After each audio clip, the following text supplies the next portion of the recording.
Good evening, and welcome to Heart of the City, a Vampire the Masquerade chronicle set in the early 90s Oxford, UK. Already awakened for the night ahead is Robin of Clan Samdi. Janet of Clan Nosferatu will be here. We hope. Desdemona of the Giovanni bloodline, Rossellini. Bobby of Clan Brujar. And Celeste of Clan Toreador. We begin where we left off last week. You are all trapped on the top floor of the farmhouse. You can hear multiple lupine tearing through the house below, the screams of the remaining kind as they are torn to shreds. You look amongst yourselves. Bobby scorched, huge pieces of flesh burned away, exposing bone. There's no way he can survive so much as a strong breeze, let alone a confrontation with a lupine. The weapons you have and special ammunition forged for you to tackle the creatures would protect you from a single one of these monsters, but not the pack you can hear downstairs causing devastation. You must have only minutes before the lupines sense your presence and find you. There are very, very few options before you. You have enough time to plan how you'd like to go down fighting and say your farewells to each other. How does that sound to you? Like some bullshit. Oh, yeah. How about I distract them while everyone gets away? And do your whole ash trick? Maybe. I thought we talked about this in our pre-planning. They could scatter the ashes quickly. Also, this house is burning down, so like, how are we going to pick you up from the ashes of this place and in yours? That is going to be quite complicated. It's fine. I could just wait until tomorrow night. We could try bailing. Maybe jump through a window or something. Sprint away, but I guess we'd get caught eventually. I could create that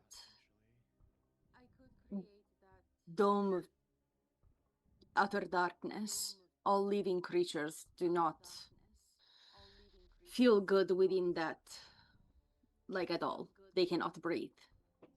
They could die. Obviously, they are supernatural creatures, so it's not going to affect them as much as it will affect Kine, but it could still hinder them, especially because nobody can see anything in that thing. Yeah. At least it would disorient them a little bit, but I think we should probably throw ourselves from the fucking window or something. Yeah, I mean... Okay. Do you think Bobby will survive the fall? I mean, he looks like he's gonna turn to ash himself. I mean, he could probably, like, could you try to perhaps, like, climb down? That's what I was gonna say, yeah.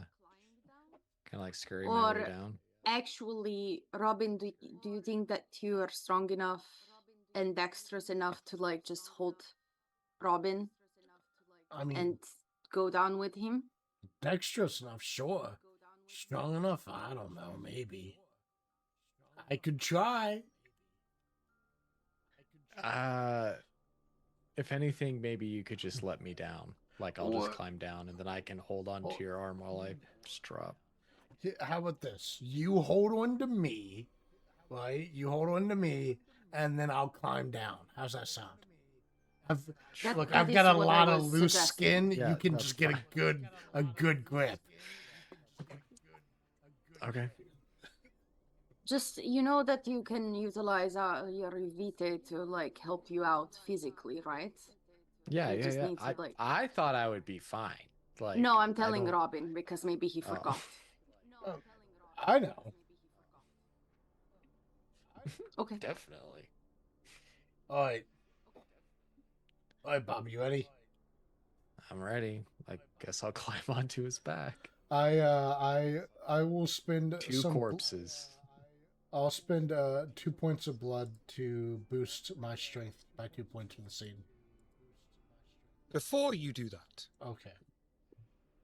by the way, it's no window. Ah. I thought there was a window in this. Not in the attic. Ah. There's usually a window in the attic. Maybe not in Europe. There is in the US, but maybe not in Europe. I don't know. You each ready yourselves, steeling yourselves for the battle ahead. Bobby, your body is racked in pain, the black flame having burned away huge parts of your body. Have you not sorted out the overlay, Robin? What? Overlay looks fine, right? Nope. You take a moment to look to each member of the coterie, from your leader, your teacher, the closest thing you've had to family in some time. The stomping paws are getting closer. This is fucking loud and annoying. Hang on. There we go. The stomping paws are getting closer. You know you are only moments away from final death. You close your eyes and brace yourself, waiting for seconds that seem to linger for a lifetime, waiting for the painful death. But instead, you hear the ticking of a clock, the sounds of other people moving around you, even the out-of-place phone ringing. Curiosity is too much for you, and you slowly open your eyes as you find yourself in a clean, busy office. Out of the hustle and bustle, you can hear a voice clearly shout, "Robert Morris!" A man in a white shirt and black tie is standing not far from you holding a clipboard, his eyes wandering around looking for someone to respond. "Where is Robert Morris, also known as Bobby?" I'll, just kind of tentatively raise my hand. I'm here. It's time for your appointment. Come this way. Man leads the way, weaving his way through the maze of desks and office staff, and stops at a side office door. He knocks on it, as a simple enter can be heard in reply. He opens the door for you and gestures for you to enter inside, closing the door behind you as you step into a fairly simple office. A single filing cabinet, houseplant, a large painting you remember as the Fall of the Rebel Angels hangs on a wall in front of you. Above a desk where a smartly dressed woman sits. "Ah, Robert, or do you prefer Booby, is it?" Bobby. Yeah, that'd be fine. Bobby. I'm not one to waste time. Your time has come. You are seconds away from your end according to our pact. You now belong to me.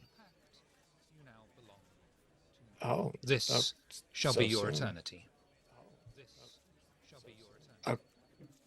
Okay. No negotiating room? Nothing like that? The negotiations have already been done.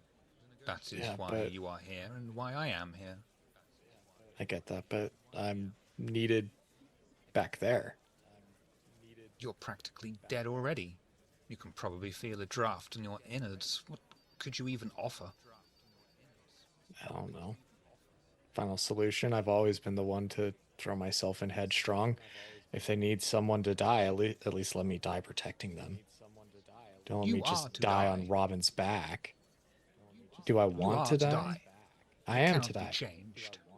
Yeah. Your soul is stained with sin, a sin that cannot be erased quickly. Your comrades, though, do not have to meet their end tonight.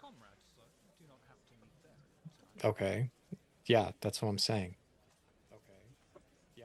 How can I make that happen? I suppose I could make you an offer. All right. Unto thee I make an offer. I can grant you 8 seconds. That should grant you ample time to put a bullet in your own skull. In return, every second born from your line will be granted a pact. How does that sound? No. No. That's not what I need. Could you grant me the powers to deal with the lupine in those 8 No. seconds? Nothing like that. Okay. Well, Make me an offer. If you do not find mine to your liking, make me a counter-offer. That is how these things work, and that is how these things have worked for millennia. Such a shame your kind have forgotten this art. okay.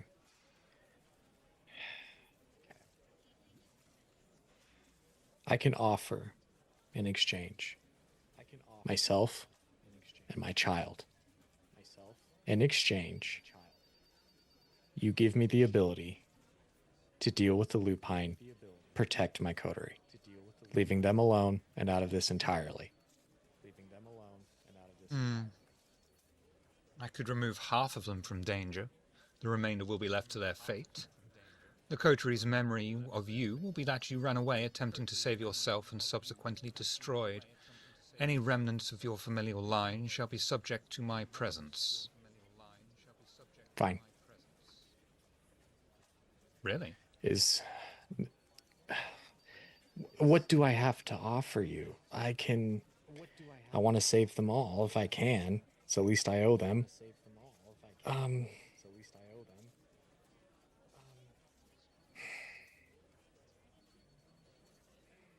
I like the cut of your jib. Your loyalty to your allies is an admirable quality that shall serve me well. I will turn you into an explosive. You can destroy every creature within the building.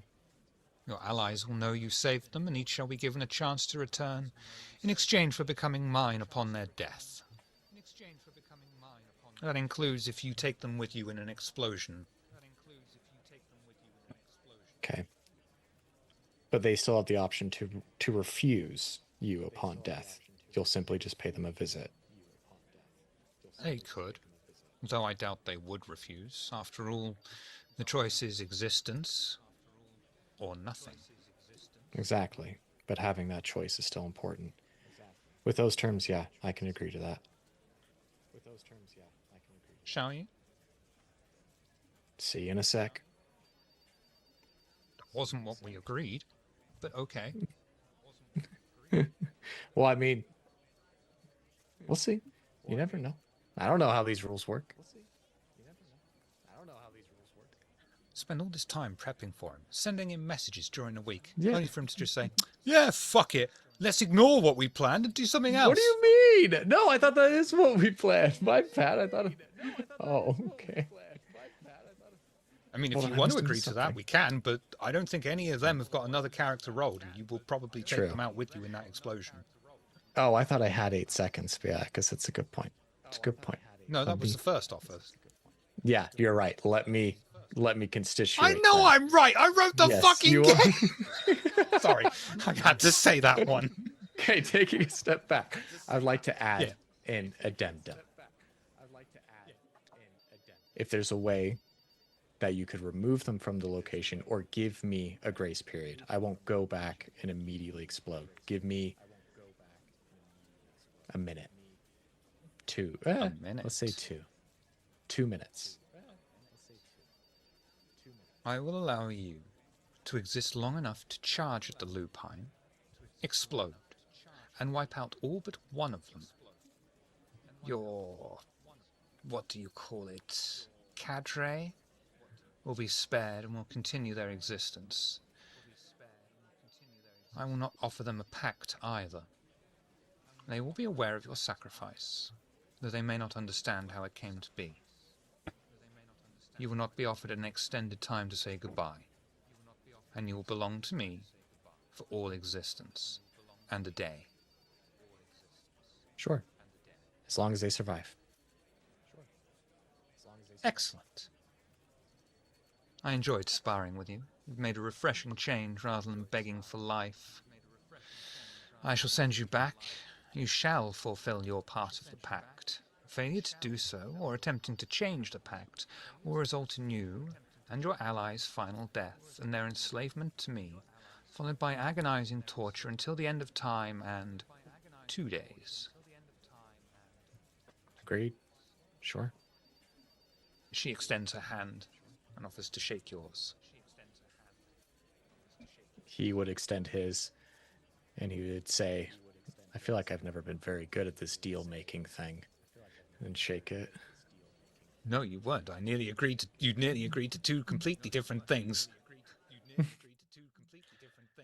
Bobby, you have returned to the farmhouse, a lupine closing in on you and the entire coterie.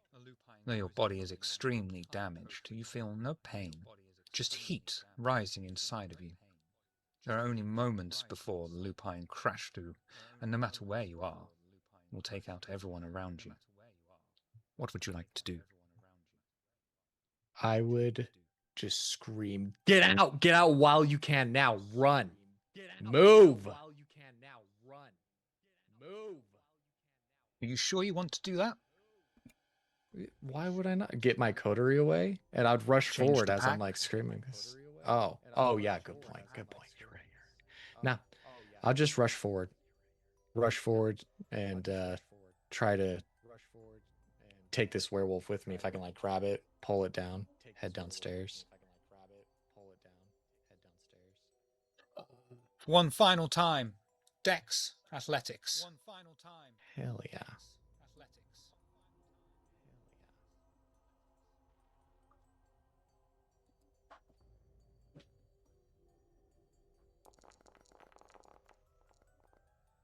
Four successes.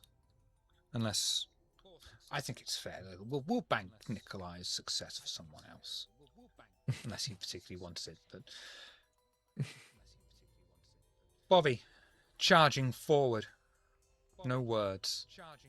Down into the staircase. When suddenly everyone hears the sound of an explosion coming from below, mixed in with the horrified screams of the dying. A black corona reaches up through the stairway, just barely stopping short of spilling into the room, until finally, as the dust settles, you can no longer hear the torrent of destruction from the pack of lupine below, and the house sits eerily still. What would you all like to do? Also, hi, Janet. Janet. Who gave Bobby an IED? Did he have some grenades or something? I guess. I thought we used all the C4 before. Apparently not. Maybe he had some suitcase.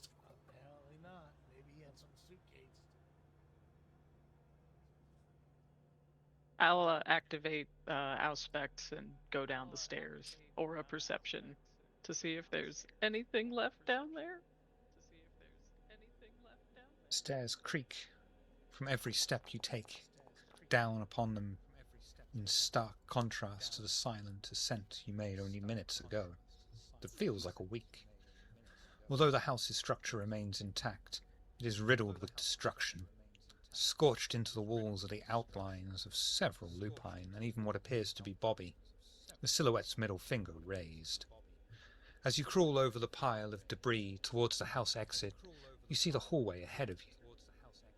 Now that most of the non-supporting walls have been destroyed, it's a far quicker journey back.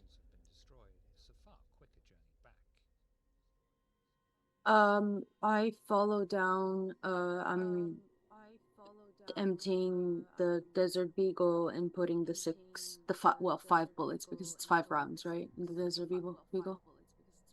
What was So maybe 6? 5? Not sure. Well, I'll put 6 if it's 6 rounds, but yeah, I'll fill up all of the bullets that we had gotten, that plus the ones that Janet had given me before we got here. And I'm trained, like, just in case anything shows up, I'ma shoot it. Like, I'm ready to go. Everyone going down?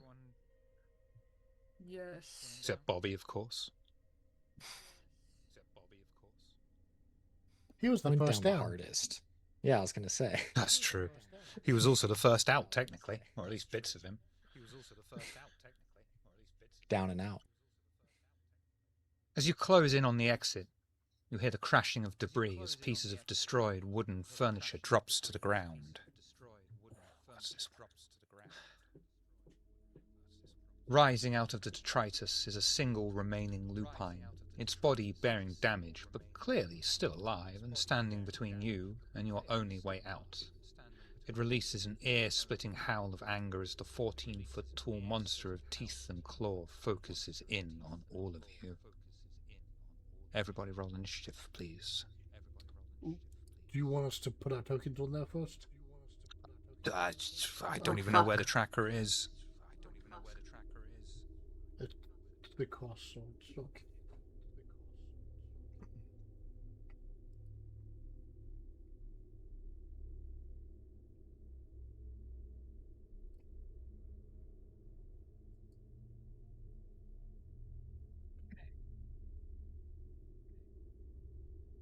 Janet, what is your dexterity?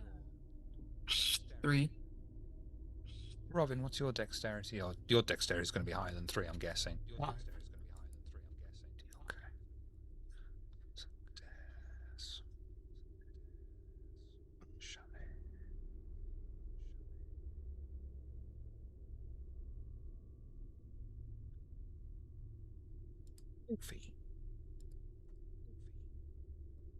Okay. Desdemona, you're up first. How? You rolled 9. Mm-mm. Nope, I rolled. Oh, did you 13. go with the dice rolls again instead of adding the totals? Oh, yeah. Yeah, 13. Yeah, I'll sure I'll 15. go first. Ah. It's fine.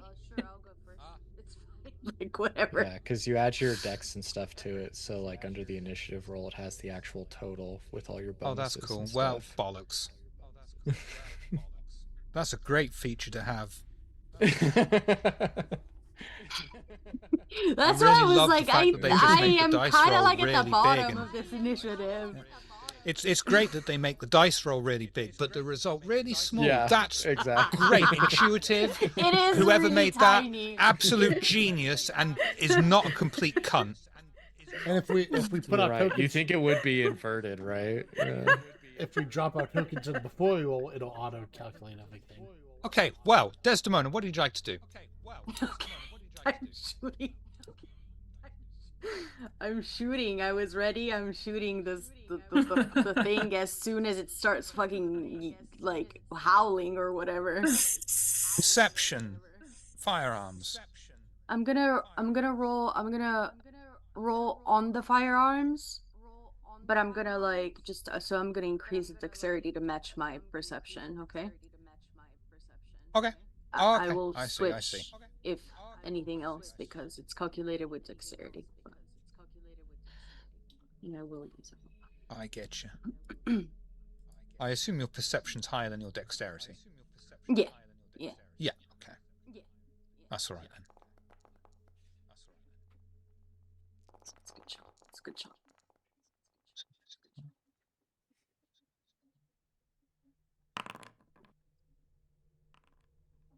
And there are silver bullets.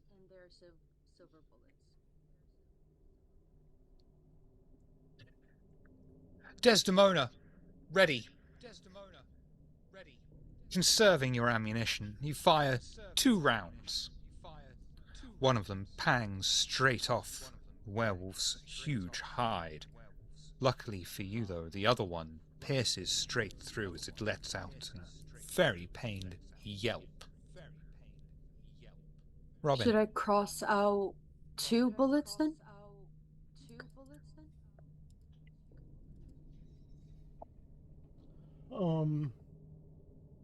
Is this incredibly intuitive thing that fucked up the initiative order, which is so good! Stupid cunt.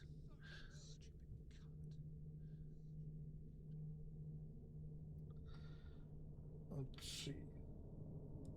I will go and try to slap the You- werewolf. Need a reminder you've probably got the silver knuckle duster. Mm-hmm. Yeah. I am going to try to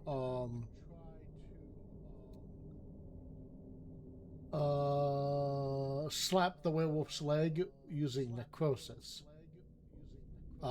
He is going to resist with I believe it is stamina plus fortitude. And so I guess I'll just put 6, and then you can choose the difficulty. Or, yeah, I'll do that. Show me the power. Do you have the power? Sorry, I had to get in this Masters of the Universe reference. I was gonna say, what power? Yeah. If the Power of voodoo. if the difficulty is lower or higher than 6, that will change. But it's the difficulty is equal to his stamina plus fortitude.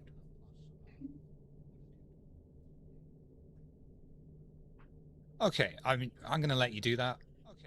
Player spends 2 blood points for dex.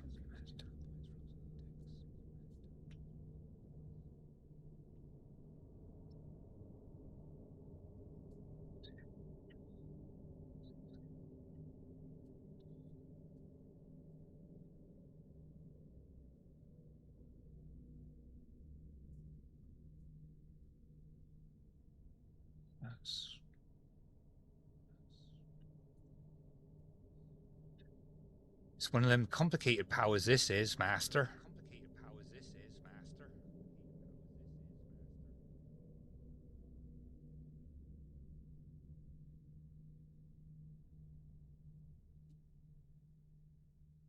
Yeah, basically it's my. Oh, it's only one of them. Yeah, it's my dexterity plus 2 of them. medicine, difficulty equal to his stamina plus fortitude. Doesn't have fortitude. Okay, so then what's his stamina? That would be the difficulty. I know. Oh, okay. It's all right. Okay, I'm ahead of you. Don't you worry. It does no damage though. 1 per success. It does lethal equal to damage to the number of successes rolled and suffers additional effects as listed below.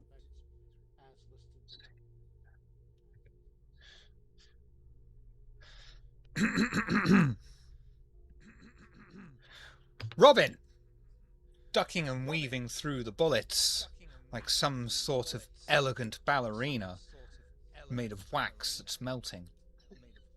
Eventually, making contact with the creature, grabbing its leg, and you watch as the necrotic limb begins to fester and rot. It lets out a huge howl of pain as it drops to the floor, favoring the leg and crawling. It can't even move anymore. But you are still dangerously close. Jeanne. Jeanne. I'm gonna shoot him in the head. Perception. Firearms, please. And we're going to make... we'll make that a bit easier because it can't move. So make it a difficulty 5 shot.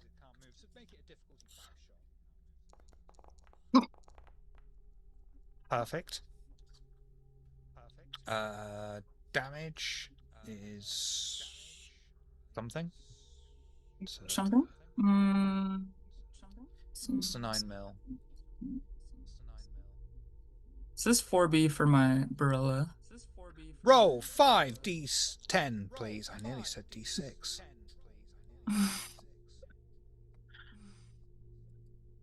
Five. 2, 3. Oh, and he gets to soak this.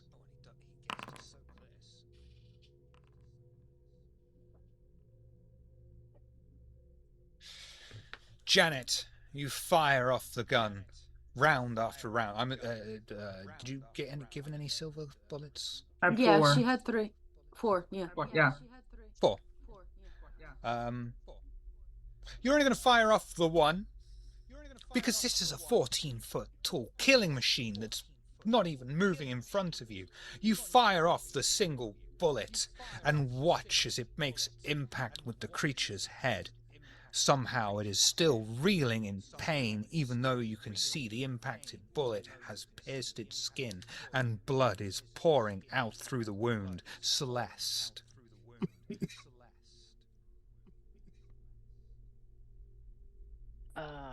Since it's not moving and all I have is a cleaver, can I try to cut off its head, like from the back of the skull?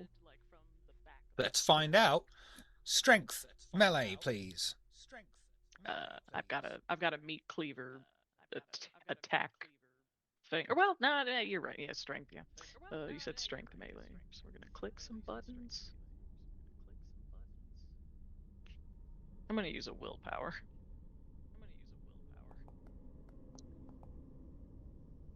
Two successes, and what was the cleave damage? Was it bashing plus lethal plus 2? Should be lethal. I'm seeing strength plus 1. So your strength plus 2, please. Strength 3 plus 2 d10. Am I thinking of a total? Strength plus 1. Strength plus 1 plus 2 dice. Yeah, okay. So whatever that is. Strength. Okay.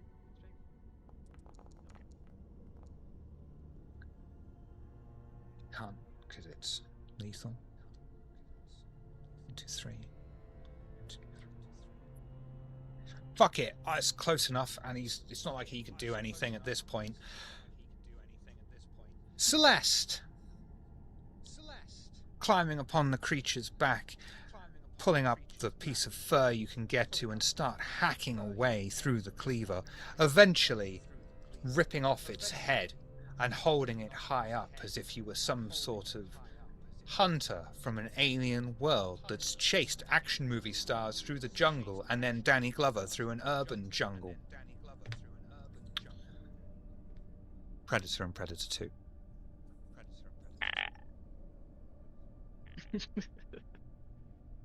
I think Bobby would be proud.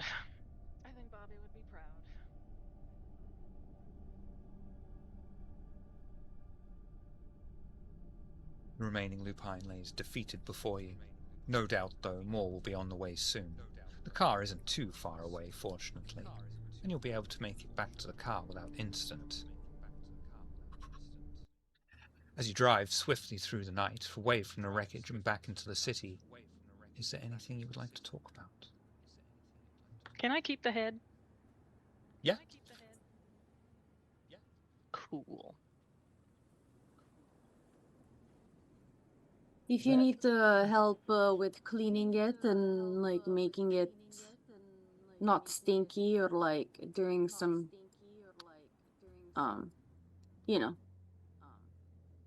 embalming, I can help. That's gonna look great on the mantle. I can help with that. I can make it for you. It would be something to keep my hands occupied. Yeah, that would be nice. Thank you.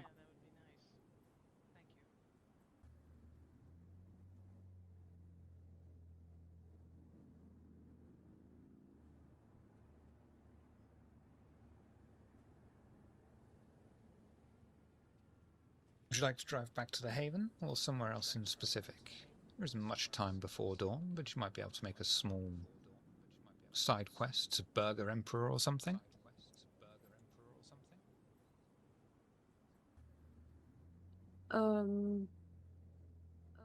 I think Desdemona would just want to go home. I don't know the others. If they want to do something else, they're more than free to take the car and do whatever.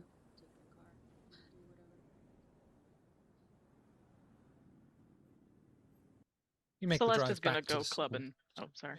When we No, bring carry it on. back to the house. Yeah, no, Celeste is gonna go clubbing and scamps to shake off everything that happened. Be able to make the drive back to your Haven, split up, and go clubbing, or prepare for your day's sleep. Before you go out, Celeste, does anyone want to have a word with Celeste, or does anyone want to have a word with anyone else before you day rest?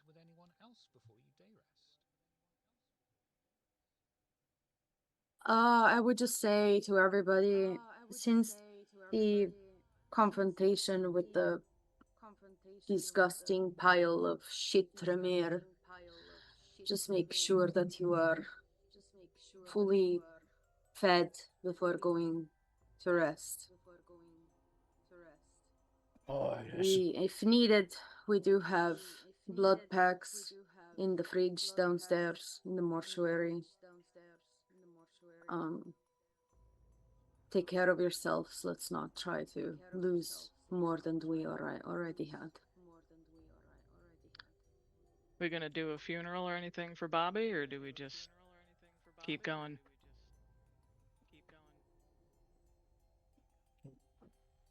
Was We there could- anything left of him? Maybe we can do something with his ashes. I mean, wasn't his ashes mixed up in rubble, and it'd be kind of hard. We could do a ceremony tomorrow first thing, if you guys would like. Yeah.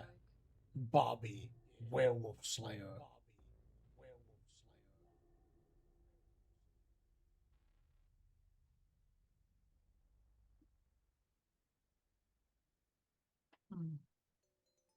That's how he'll be remembered. But nothing too fancy. Don't cramp his style, you know. Yeah, I think he might hate that name, Oh, you actually. think?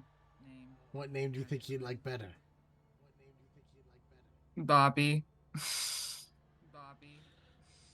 Bobby. He was just Bobby. Yeah, just a guy. Yeah. I guess we can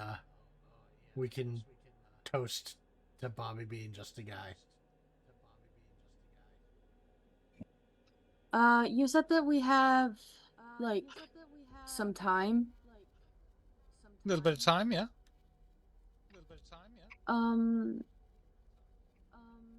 I think after starting, like, I don't know exactly, like, I'm not super, like, versed in doing the, like, process of, like, making a head not, you know, decaying, whatever, so I'll probably start on that. But if I have some time, I would like to go out and maybe find Pandora or like some of my contacts to find somebody to like let out some frustration, if you know what I mean.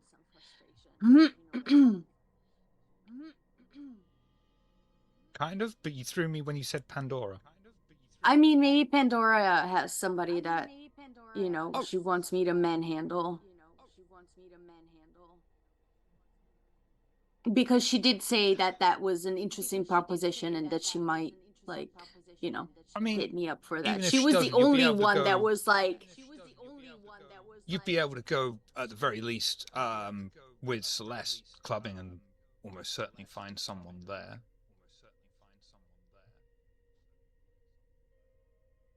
Bring them back to the Haven or something if you so wish.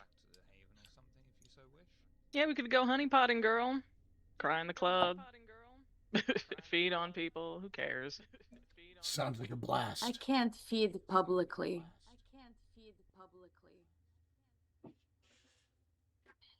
Actually, If you don't know my bloodline, our kiss is not pleasurable for a kind. They always scream.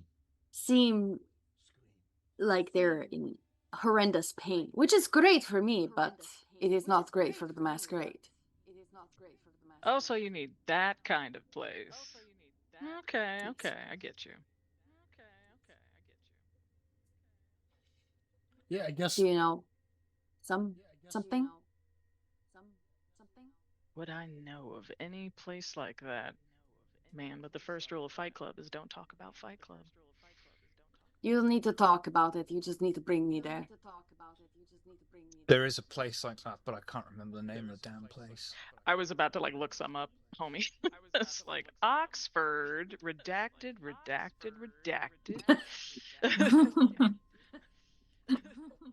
Yes, Celeste. Like, yeah, we could... There is a club that it's more like a bar/club that is far more downbeat than any of the others, and be able to find someone there.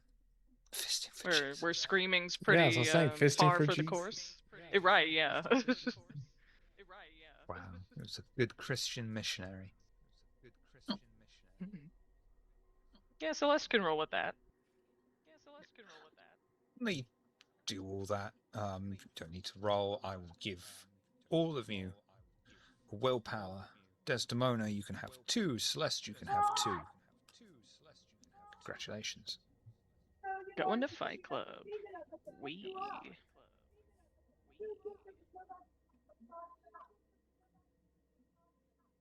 Unless you want to play it out, be able to return to the haven. I'll And do finish your up day my rest. embalmation. I don't think that's the term, but we're going with that. I'm not sure what it's called. Yeah, taxidermy. Taxidermy, yes, that's it. Yeah. That's the one. And Yeah. Shiv, was that used willpower or the You gain 2 willpower. Gotcha, thank you. And so do feed you, on Desdemona. folks. Yeah, I'm reset. And yeah, and you'll be able to, all of you will have enough time to top up your blood as well, apart from 1, as you will day rest and use it to awaken the next night. I'm also going to do the classic thing that I do at the end of the night, replenish some of the blood bags Yep. that we have extra. So it's 4, right, that I can get per night? Just reiterate. Yes. Thank you.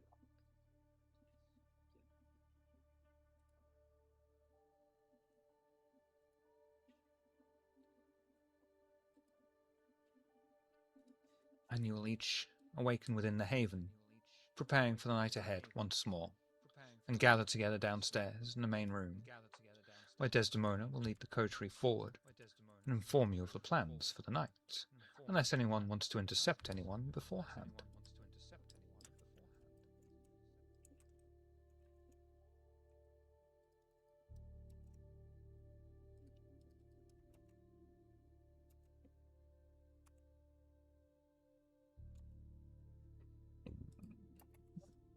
In which case, Desdemona, police car park, the police station, sorry.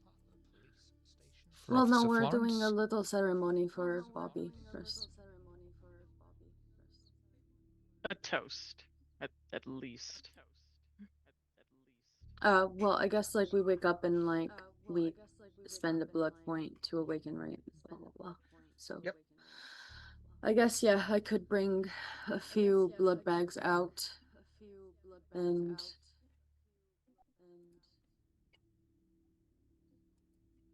take some glasses and pour the blood in the glasses to make it more ceremonial, I guess.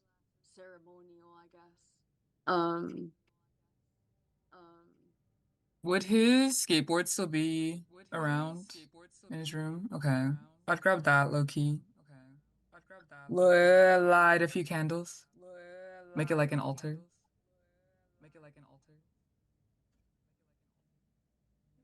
Bobby was a great guy. He always stuck his neck out for the coterie and his friends. Yeah. I mean, he saved us from all those lupines. He was a tough kid. Definitely stronger than the rest of us, and definitely more more hot-headed. But he had a way of being able to utilize it to our advantage, to his advantage. Yeah, he was definitely hot-headed. He had explosive rage issues. Yes. Yeah, he yelled at me a few times, but I don't know. I'll miss him. He was fun to talk to.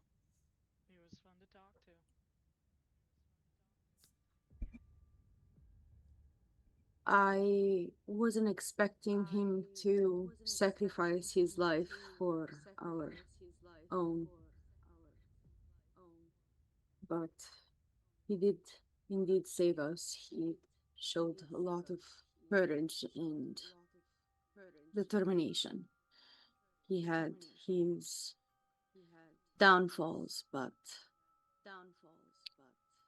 his absence has saddened me in a way that I was not expecting.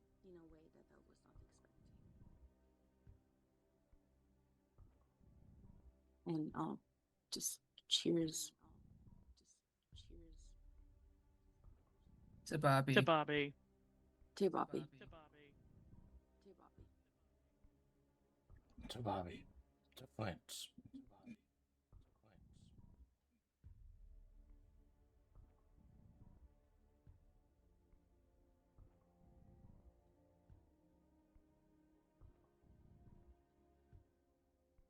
Not me, Finish, trying to not cry because I'm emotional right now, but this day when I would not cry.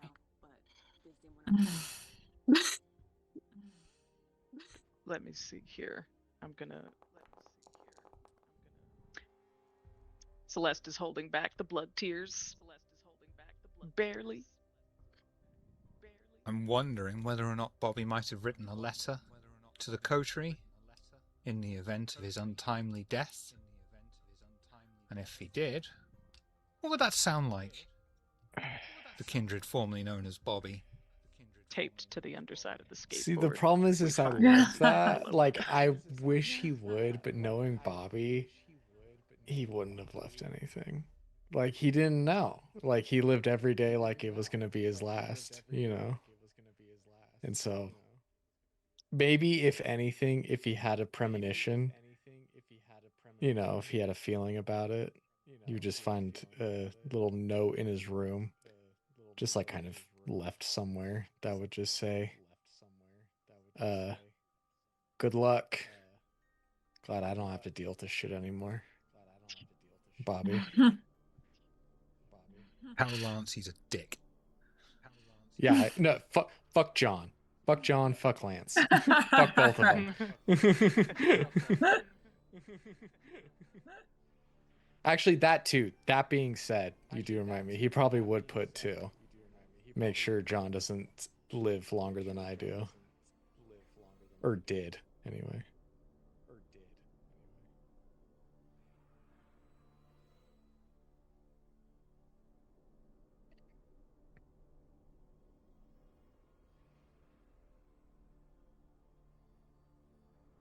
Yes, I thought of all of you guys as friends. See, that's the thing, though, is because he's one of those actions speak louder than words types. He never outright said it, but I feel like his actions demonstrated it time and time again. He wasn't sentimental, unfortunately. He wouldn't have been. Especially with the path he was on. Yeah, exactly. Exactly. With his current mind frame, that's the nicest thing he could have said.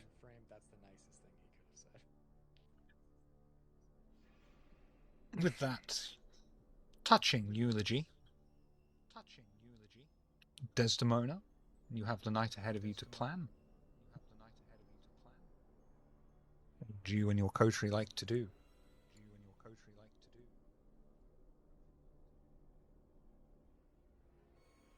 What's Well, sorry. no, go ahead. I was just gonna What say, were you going to say? What's the plan, boss? Well, it seems like we have rid this place of the problematic religious slash demonic cult or whatever that was. But we did encounter a character that I believe could perhaps help us in the future if we manage to make this person our quote-unquote friend. Just a pawn, really, but still. Establish a relationship, if you may. I don't know who was there at that time. I don't remember exactly. But we did encounter a chief of police at the hotel event, the auction of murder. If you recall. Is it Florence or what was his name? Yes, exactly.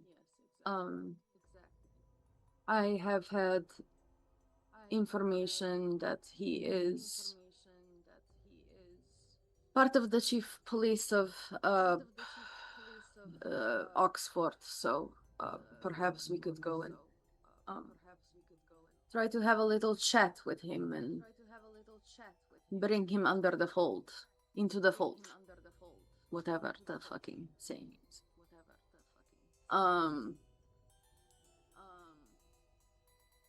I think having a connection and within the police, the kind police, would be beneficial for our activities.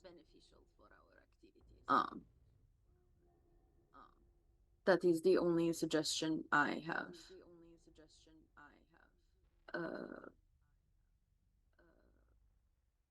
Do you have anything that you would like to accomplish?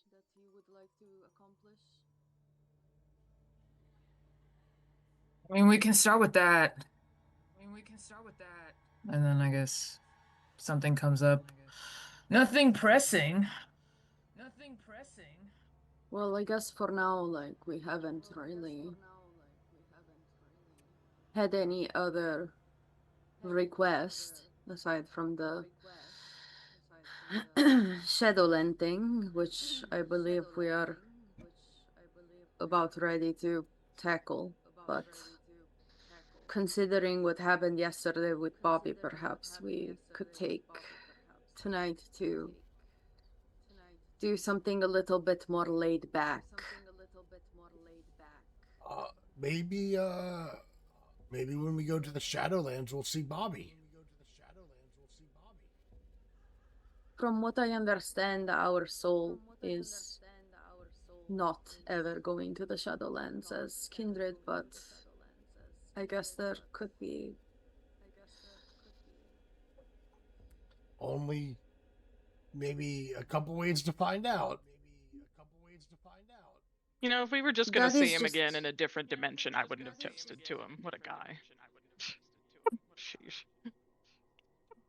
He's not that that great. is- Let's be real, That guys. Come is on. just that is just what I have been taught,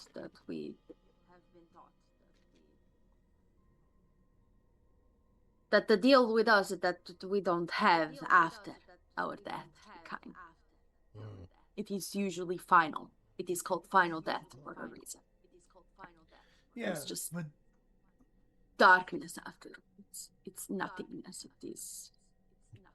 so like souls bound to bodies, and when we die, the soul burns. We don't up? have one anymore. Then what do we devour when we diabolize? The essence of whatever is in the blood, the curse, an extra entity that facilitated our undeadness. Sounds like a lot of excuses.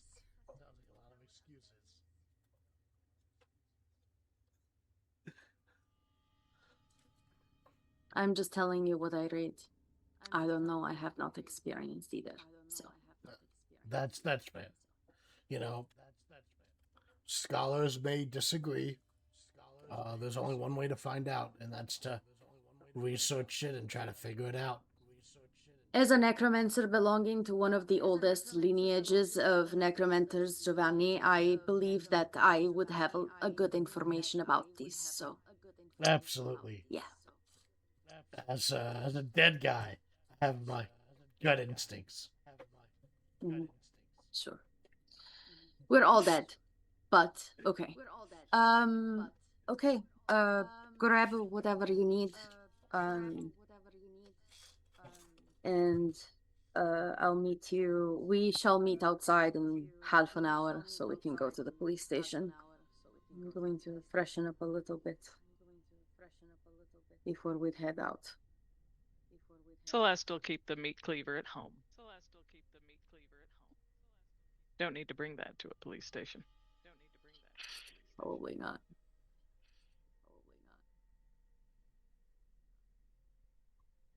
What's happening with those knuckle dusters, Robin? Yes, you wanted me to give him back, right? I'll give him back. Okay. You'll be able to go down to the basement, the cellar, where Uncle Rabio is. Thank you. Here are the knuckle dusters. Were they useful?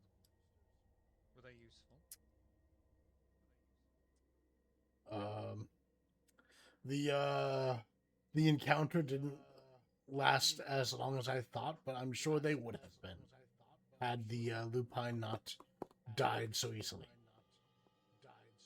Likely How because did of they all the die silver. so easily? Which lupine? The one we fought? What happened, Robin? I know your brain isn't leaking out of your ear. It might be. After checking my ears for leakage, Bobby was beaten up pretty bad, and then he randomly just charged down to the pack of lupines and exploded. I guess he had some C4 suitcase or hidden away somewhere. I don't know.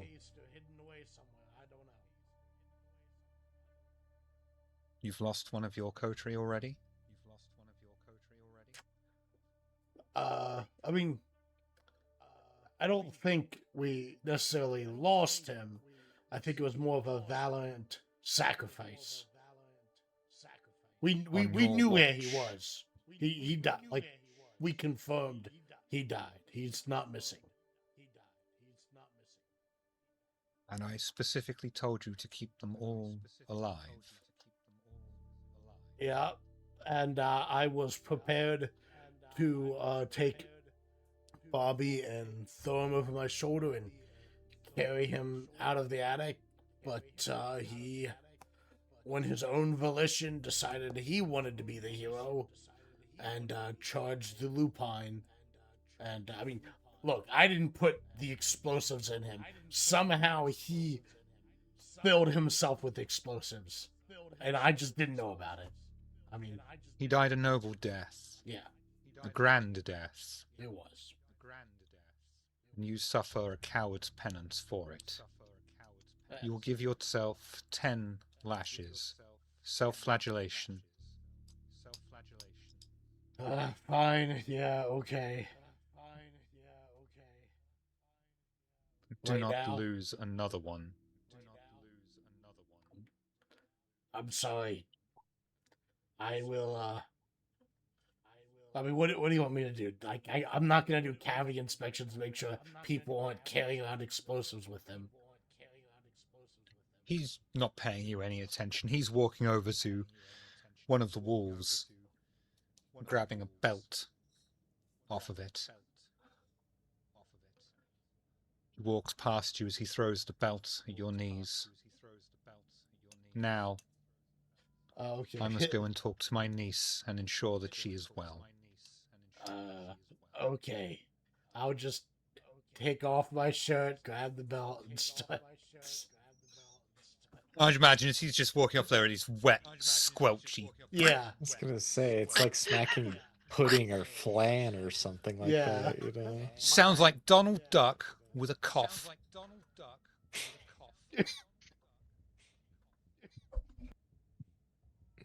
Thanks for that. Uncle Rabio will knock on your door, Desdemona. Who is it? It is your uncle.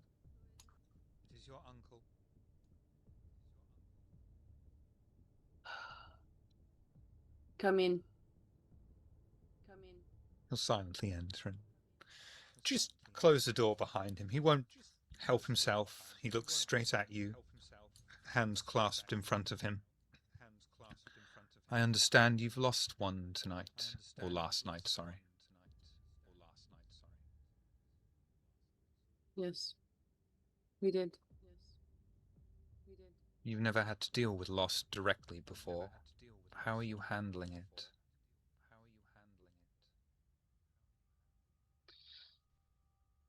What do you mean I have not dealt with loss directly? You mean the time that you made me watch people that I cared about being killed in front of me?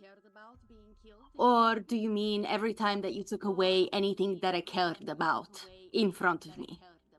How is that not directly dealing with loss? Because this one was directly your charge and therefore your responsibility. His life was in your hands. He is no longer in any way, shape or form alive. That will affect you directly.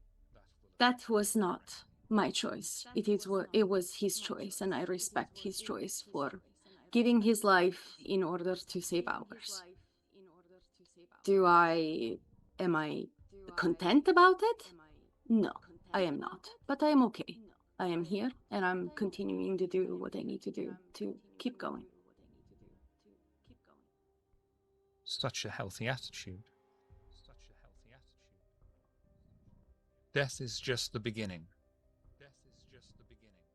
Do not forget Well, that. for us is technically the end, but sure, yeah.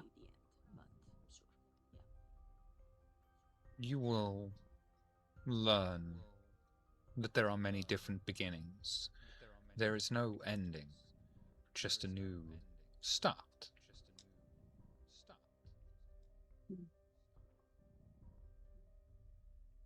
If you need to talk about it, I'm sure one of the others here will have an ear. If you want to shout, rage, and throw things, I shall be in the cellar. Okay. Good evening, Desdemona. And he'll leave.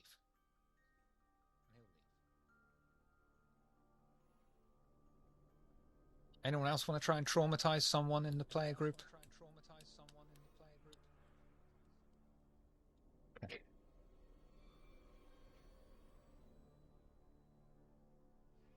Heading towards the car? Really Yeah, sorry for Robin. I'm going to grab a few of my little vials with the remains of people, just in case. Always a good idea to go into a police station with human remains. They will know. I'll stay in the car. Well, hang on, you haven't gone anywhere yet. Oh, okay.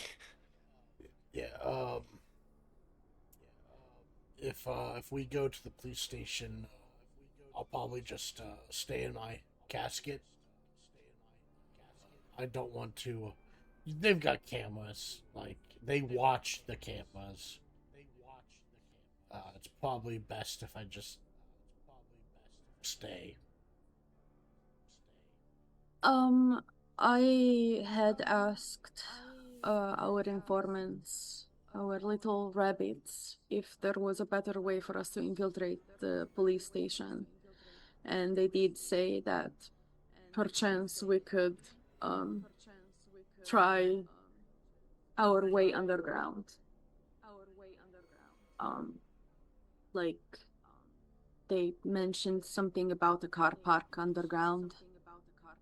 I'm not.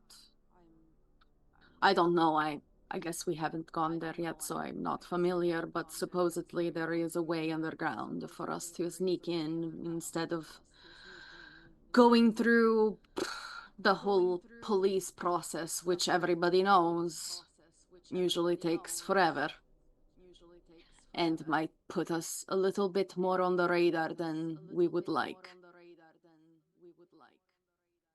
True. I mean, me and Robin can go invisible and see if we can find it. I mean, do you have an idea of where it is? Or they just said that there was a secret entrance?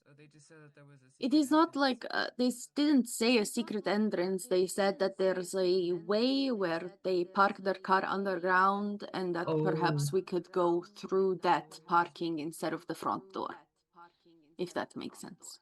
yes. And just drive our car right through then. Perhaps not drive the car because we're not police. They Oh. would probably stop us if we tried to go and park our car in the police station car, parking Okay. or whatever. But we could park the car a little bit away and perhaps like me and Celeste could go ahead and scout for cameras and such. Since, yes, you are hidden from the human eye, but you're not hidden from cameras. You don't want them to see you sneaking around, thinking that you're hidden when through the camera eye, you are not hidden at all. True. So we can coordinate after we figure out what is going on outside as far as security goes, and then we can plan a way into the parking lot where you guys can stay hidden but safe from cameras just in case. I do have the usual masks if you guys want. There is always something in the trunk of this car. There is everything. There's the umbrellas, there's the rain jackets, there's the masks. So that is always available just in case you need to hide and blend in. Blend in with the mask. It is what it is. It is not Halloween, but there's some weirdos outside. There's always something strange going on. So it's not going to be as strange as seeing somebody that looks half melted and somebody with a beauty like yours, Janet. Very true. Very true. Yeah, I guess me and Robin will hang tight. We can scout from the car. Okay. Yeah, or we can go invisible and hang back and just follow you guys if you're watching for cameras. Well, the thing is that if you're hiding behind us, and there's cameras, they will see you. Yeah, we'll stay in the So car. just We'll stay in the car. hang tight in the car, and then me and Celeste will return with information so we can plan a way in that is effective for everybody.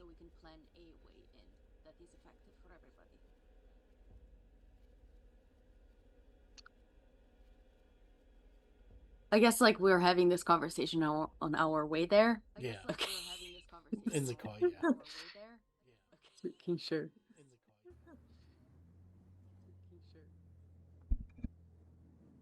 Car cruises through the night. A heavy atmosphere lingers on the drive as Bobby's absence is noted more than ever before.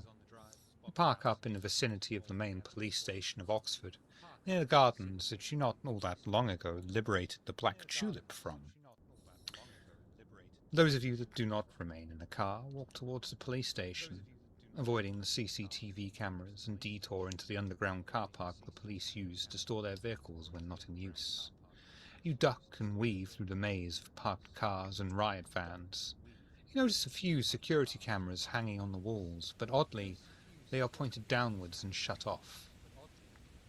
You make it to the security door, an old iron door with a high-tech locking system and a mortise lock. I think we might get off on the wrong foot with the police chief if we break into place.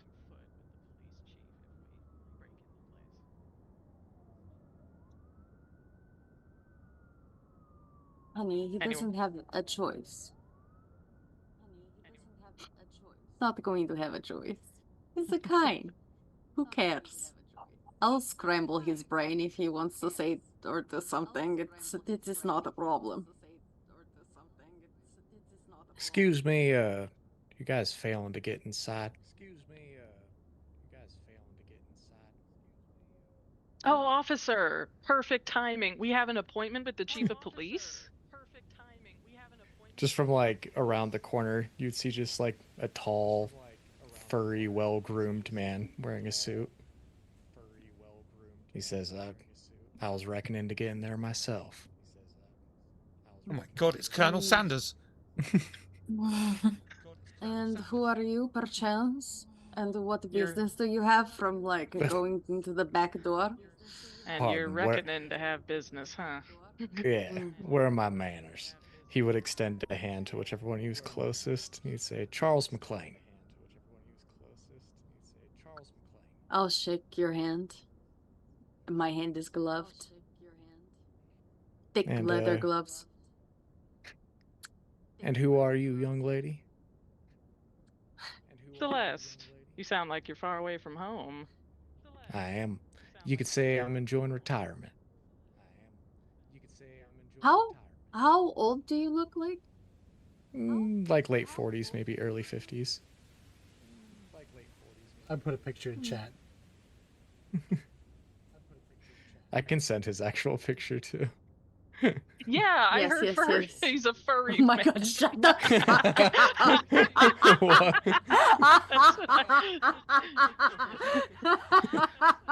I didn't even think about Ross, that. can Dear you just God. put like a fucking furry police guy in our Like jumping Oh over my- a barricade. Just That's for so you Oh guys my to good. know God. what we're seeing That is here. so good.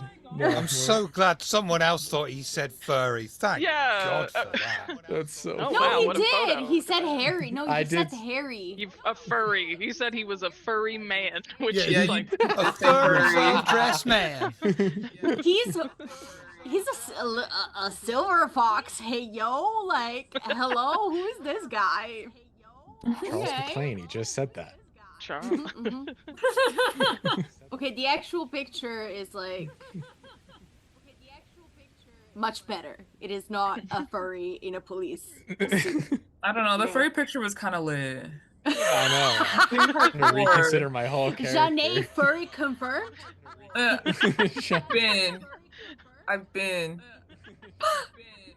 One time, I was running a game for someone. I shouldn't be telling the story, but I'm gonna. And I didn't know that they were a furry themselves, but I found out very quickly when they insisted on being a Grand Grell with a tail that was permanently on show. And I was just kept on saying, that's just not going to happen. That's not going to happen. And they were very insistent on having a tail that's visible. And in the end, I acquiesced and said, I'll tell you what, you can have a tail that's visible. But if you are seen walking around the city with a tail that's visible, you are going to be a masquerade breach. You're going to either get arrested, shot, and then blood hunted. That changed their tune. If you want a tail, But play werewolf. Shiv, they can put a tail up their butthole and have it show. They can if do they it on want. some other storyteller's time, but not mine. I'm just saying.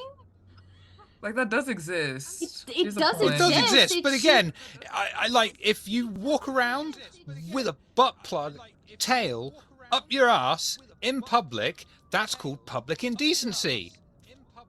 I don't know if I would assume it's up their butthole. I think we're gonna play semantics with this one. Yeah. I'm I not would playing just- I would anything with assume anyone it's else's pinned. butthole.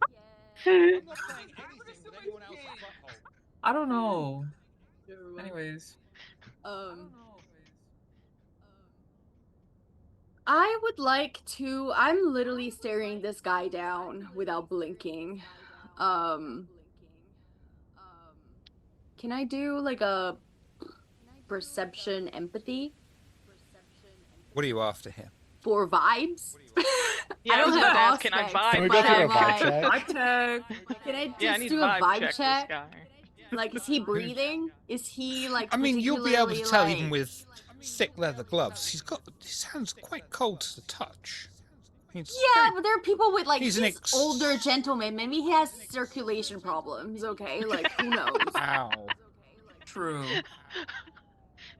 If My you wanna sister, vibe check and dude, him, my Desdemona's sister scrutinizing. has like cold ass hands, bro, and feet. She has terrible like extremity circulations, and she's not a vampire.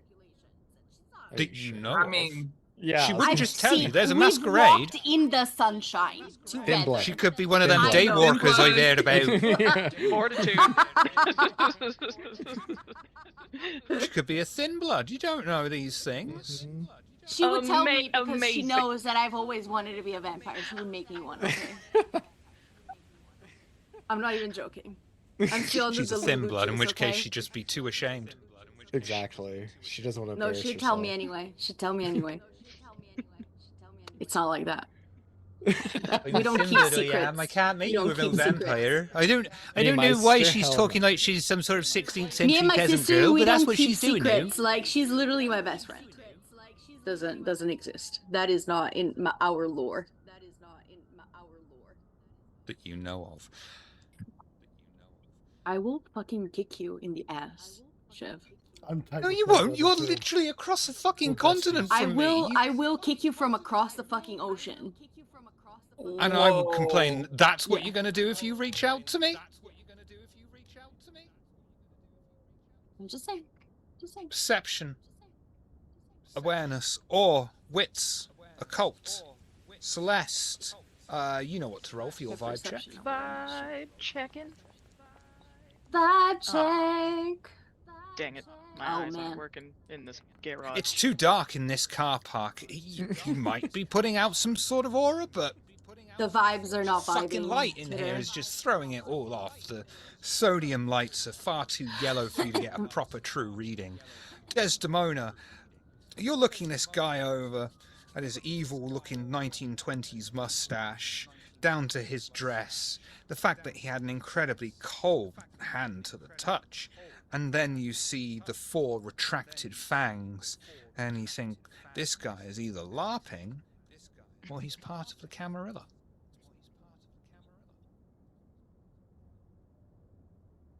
Charles, I have not seen you in this city. Are you a newcomer? Well, you're clearly not from here. No, not at all. Newly arrived, only been here a few days. Hmm. Let's see. And Yeah.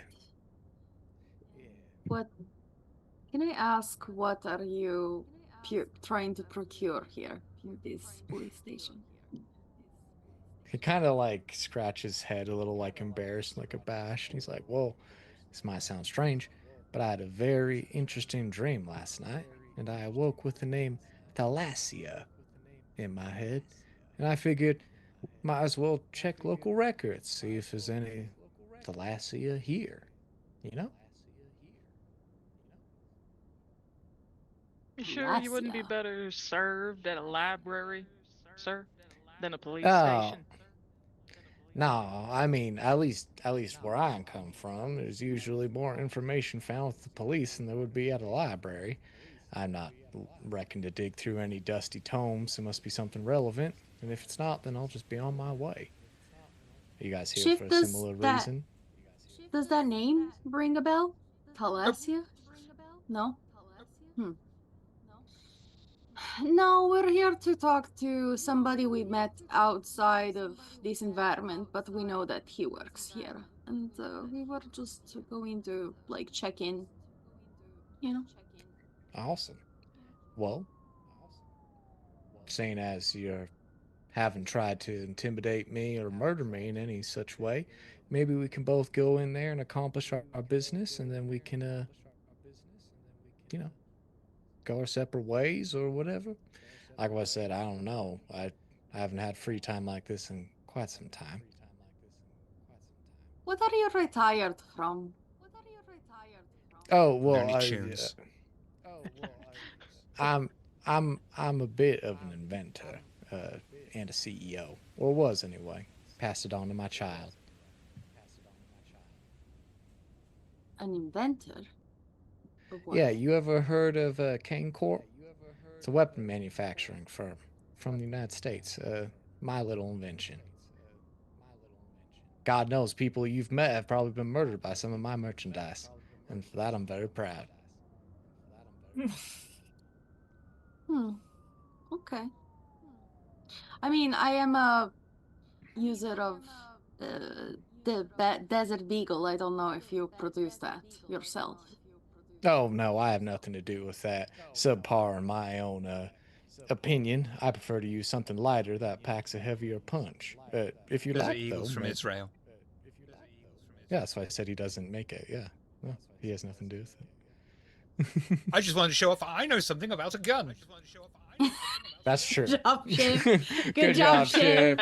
You're just a little more American every day. Thanks. I'm hoping next week I'm going to get shot in a school. Shut the fuck up. That is great. Have a popsicle with glass shards in it. That's a little better. But But if you would you were like, saying I could... you have a lighter gun that is even heavier hitting than that? Personal tweaks. I mean, personally, no, I don't really use guns. I find them unreliable. My fists are a little more reliable, but I do sell them, and if you need me to critique yours, I'm more than happy to. You know, I could give it a little twist. I am personally, I love shooting guns. It is Yeah. not very European of me, but I've always had a passion for gunplay. I would love to have more conversation about this later, perhaps after we deal with whatever we're here to deal with. Wonderful. With that being said, too, if you'll just give me a moment, there's something else I wanted to try. He's gonna reach into his pocket and he's gonna pull out a small, like, looks like just like metal credit card type thing. It's got like a couple wires on it, and he's gonna step over towards the locked door. I'm gonna try and open the electronic lock. The last Wits or intelligence computers, sorry. Desdemona, go on. we haven't seen any cameras like on the way that we came through, right? You saw cameras, but they were all turned off from pointing downwards. Yeah. Okay, Celeste, could you go and perhaps tell our compatriots to come and join us, you know, in their special way? Well, seeing as you two are carrying on something fancy, I guess I might as well. She's just code switched back to her accent. And she'll go back and get the other two. Well, I do declare. Gosh, with all these southern accents, I'm getting the vapors. I'll get you some smelling salt shug, but I'll get the other two. We will follow. Yeah. Invisible. Oh boy, there's a new guy involved. Don't even just the less he talks, the better. His accent makes me sick.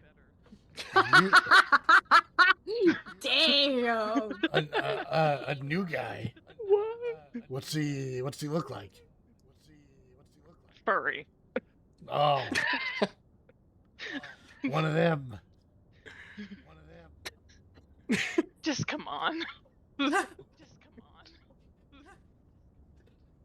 So we just meet this new guy, and what is he, part of the coterie now, or what?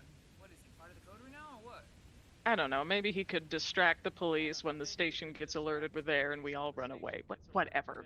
Let's just get in there. All right. I don't really like this, but okay. Just want you all to know I'm absolutely calling this episode furry. The one with the furry man. Right, furry man. Intelligence computers, please. Hell yeah.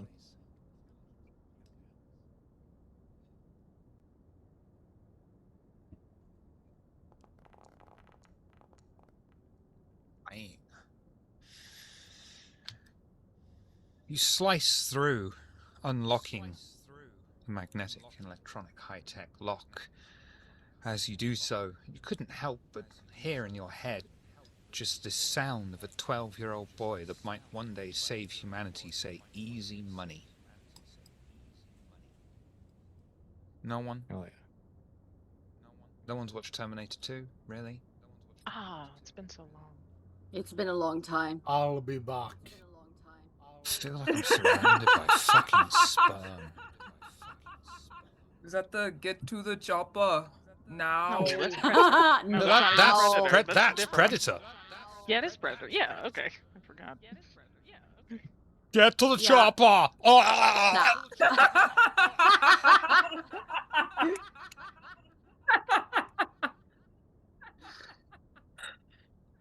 Janet, you do a great impression of Arnold. I've been practicing for this moment my whole life. Come with me if you want to live.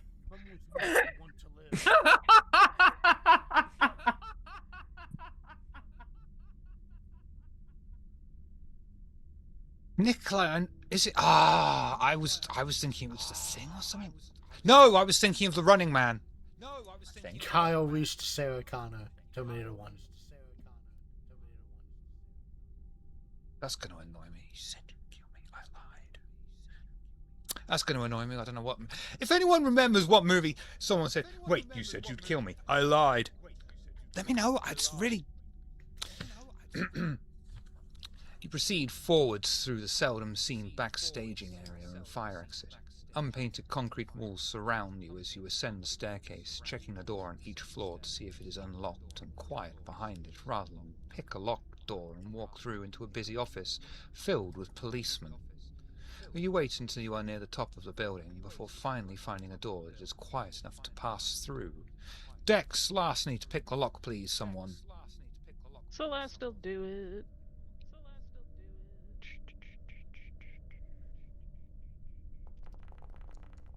Wonderful.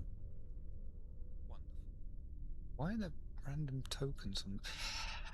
You push open the door to reveal an office space. Empty desks and chairs fill the room with a single vacuum cleaner occupying the space.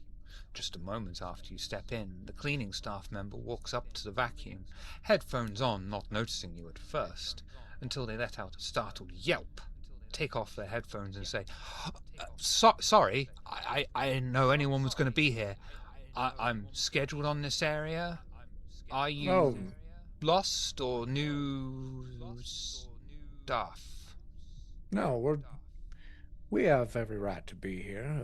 Just keep doing your work. It's no problem at all. I'd like to activate. We'll just go with ah. Do for me. Charisma. No, manipulation subterfuge, because you're lying. Oh. Okay. God.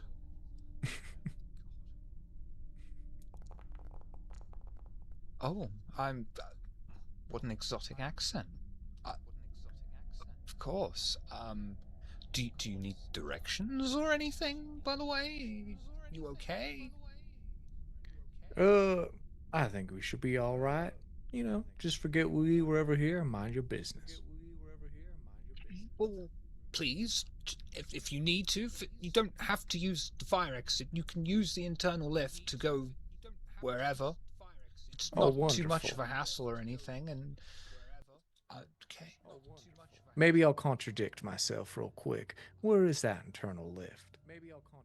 Just go down the corridor there, on the left. Appreciate you, bud. I'll get back to my job cleaning. It's not hard. You pick it up as you go along, I like to say. Yeah. You keep it up and maybe you'll earn that raise you deserve. Oh, I like you. I like me too. And I'm gonna make my way down the hallway. What a guy.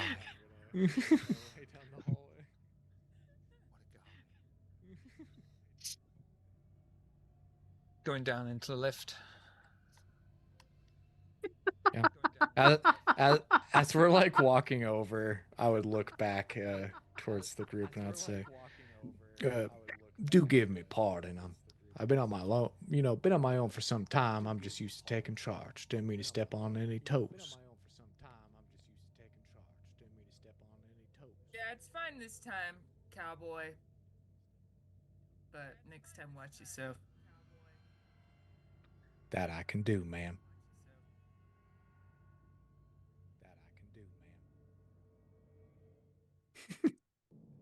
It's great, isn't it? It's fucking great. It's great, isn't it? It's great. Having made your way to a lower floor level, stepping into the torrent, it's the Wolf of Wall Street, and people talking, phones ringing, and police officers and civilians walking around. You can see a small seating area currently empty to one side of the fairly large office area. But as you scan the area, you don't see Officer Florence anywhere. What would you like to do? Right, well, I reckon at this point this is kind of where we part ways. If you want to meet up after, I would find that very amenable. I've, needing contacts and all that. But I'm just going to go search the databases, see what I can find on this Thalassia, and we can meet back after.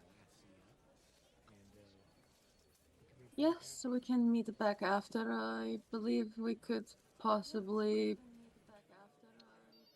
find common interests I do to like to hear that. discuss. Great. By the way, Well- my name is Desdemona. It is nice to meet you. I Wonderful. was just feeling out the vibe, like Celeste likes to say. Oh, that I understand. Gotta know who you're dealing with. Well, Correct. till then, I'm going to sneak off to the server room. Just before you sneak off, Okay. your group is intercepted by one of the policemen walking around the floor. Approaches you and says, "Oh, do you need help or anything? Are you being seen?" We are here we have a meeting with Officer Florence. You're here to see Flowey. Okay. If you give me 2 minutes, I'll go and grab him for you. What is going on with him? Like, can I read what the fuck? Like, is he uncomfortable? Like, does he not like? Like, whenever I said Florence, You like, don't. what I is don't think you need to. Things will be sparking off in your memory, and Officer Florence said that he's a bit of a butt of all the jokes in the office because of his name, Florence. It's generally thought of as a more feminine name than a masculine name. Memory serves, I believe it was a character. I think it was the cow in the Magic Roundabout, which was a I kid have show. no idea, but like Florence, I guess like it is a feminine name here in America or like in English, but like. Well, I mean, you've literally got a place called Firenze in Italy, so. Yeah, but like as a proper name, it would be Fiorenzo, which is like masculine. So That sounds masculine, but Florence. Desdemona does not Florence Nightingale. understand the butt of the joke or whatever. It's fine. That's fair. Oh yeah. Does yeah. she ever get jokes? No, Does she ever get jokes? no, just straight over her head most of the time. Autism. Nope. A bit Few on the moments. spectrum, you know. Few Everything moments is literal. later- A few moments later, Officer Florence is standing in front of you. His eyes widen upon seeing you, clearly recognizing you instantly, and speaks oddly loudly. "Ah, yes, you came, thank you. Perhaps we should go discuss the case in my office." Absolutely. Lead the way. So Florence Aren't we leads you in to your his office? Oh yeah. No, you're on the office floor. Oh, fine. Leads you to his office, a small room with a slightly battered, neglected door. Fucking hell. That he opens for you and gestures for you to enter in first. The small office has only 2 chairs for civilians, and Florence's own chair behind the desk with an old yellowed computer upon it. The office holds little decoration, a simple painting of flowers in a vase on the wall just above a water cooler. Florence clears his throat, and as he sits himself down in front of you with that fucking phone, someone pick up the fucking phone, will you? I'm sorry for the lack of chairs. I usually only get petty criminals. And, I mean, we shouldn't be disturbed, but Florence is interrupted suddenly when his door opens as another officer strides in, walks straight to the water cooler, pouring himself out a drink before even realizing that you are all there. He gives Florence a small smile and walks out. As I was saying, it's a communal water cooler, though now we shouldn't be disturbed. So, what do you want exactly? I'm looking around. Are there any like cameras, anything in this room? Like the room is closed. Everything is good. Are there like Yep. a little like something to like cover the door, or like one of those things Door that is like you put door is down? I don't know what the term would be. It's a Blocks, solid Frosted solid glass blackout, door. or solid? There's no solid. glass or anything, and There's no if there's a glass. window, you'll be able to turn the blinds ominously, Yes, like you're going to exactly, make the him an officer, blinds. Yeah. an offer he can't refuse. Yes. Yeah, Celeste will go and turn the lock on the door and say, maybe that will prevent us from being disturbed. How about that? Okay. Also, like, probably should be better, like, just for design purposes in general, to just bring the water cooler in the area outside. It is pretty big. There's plenty of space, and it is They a won't let communal me. space for everybody. They They won't let you. no. They Why? prefer like that. I'm just so popular that people are looking for an excuse to come and talk to me. Mm, sure.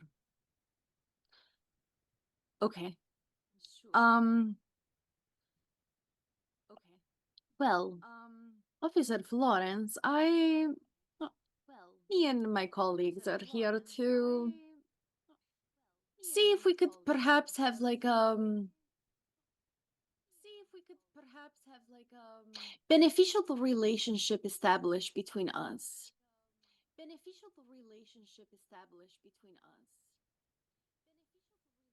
I'm not into gangbangs. No, we're not in a gang.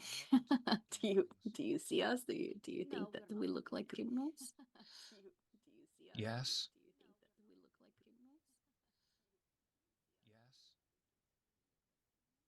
I mean, that guy there, he's pointing straight at Charles, literally looks like some sort of villain from a movie. Oh, well, here, son, you're not looking at this at the right angle. A beautiful He young even sounds woman like one. she's trying to make friends with you, and you really don't want to accept that? And I feel kind of threatened now. There's no reason to feel threatened. We're all friends here. Feel even more threatened now. Okay, listen, Officer Florence. Sorry, Tyler, above table, what did the other fucking guy call him? Flory? Chloe. Flowy? Flowy, yeah. Oh, should I call you Flowy? You know, cheeks going bright red, sinking back in himself a little bit. Yeah, that is what I thought. I don't think you understand the dynamics of this exchange, so I will put it bluntly for you, because perhaps your brain it is not capable of capturing the subtleties of my speech. So I am here because I know that you did something very wrong, that if it came out in the open, it would probably cost you your job, your reputation, and many other things. So, since we have that information on you, I believe that we can keep that information hidden. If we perhaps have a little fun, like having a good relationship, and perhaps you could help us out if anything happens, I scratch your back, you scratch my back type of situation. Hey? What kind of thing do you want? No, you don't need to. Too much. You know, like I personally had a little encounter with some police a little while ago. They might have like a report of me doing something that I did not do. Okay, I did not do. So perhaps you could scrap that for me. Just very quick. Just a little scrubby scrub, just take it out. Or at least say yeah. the report is done, it is over, the case is closed. He'll like turn to his computer and start clicky clacky. I'll tell him the information that I gave the things because it was not my name. It's not my name. You're supposed to be presenting a driver's license. I Right. see you have just fulfilled that and don't need to come back again ever. Oh no, we will come back. So perhaps you want to like leave us your information if you don't want us to come back here. But Like if what you I give said, us we're like friends. yeah, yes. You can ask us for help if you want. We could say no, obviously, because it's not that like we're going to work for you technically. But you know, like a favor here and there, like if you need somebody to disappear, I got you. You know, every single time you get pulled over or asked for identity, this is gonna happen. Right. So another thing that we would need is like proper documentation that we at the moment do not have. I mean, I'm a policeman. I can't exactly give you a false identity, but maybe I could give you someone else's ID? Someone who's like not exactly going to be using the credentials anytime soon? It wouldn't like That hold up could work to out. a search or anything, but you present it and it might get them off your back 9 times out of 10. Yes, perhaps, perchance. And perchance we can like go and speak with your colleagues and get them off your back because I think you're getting bullied around here. Maybe.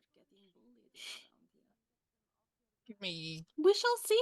Maybe perhaps if you're a good boy, like we could talk about it later.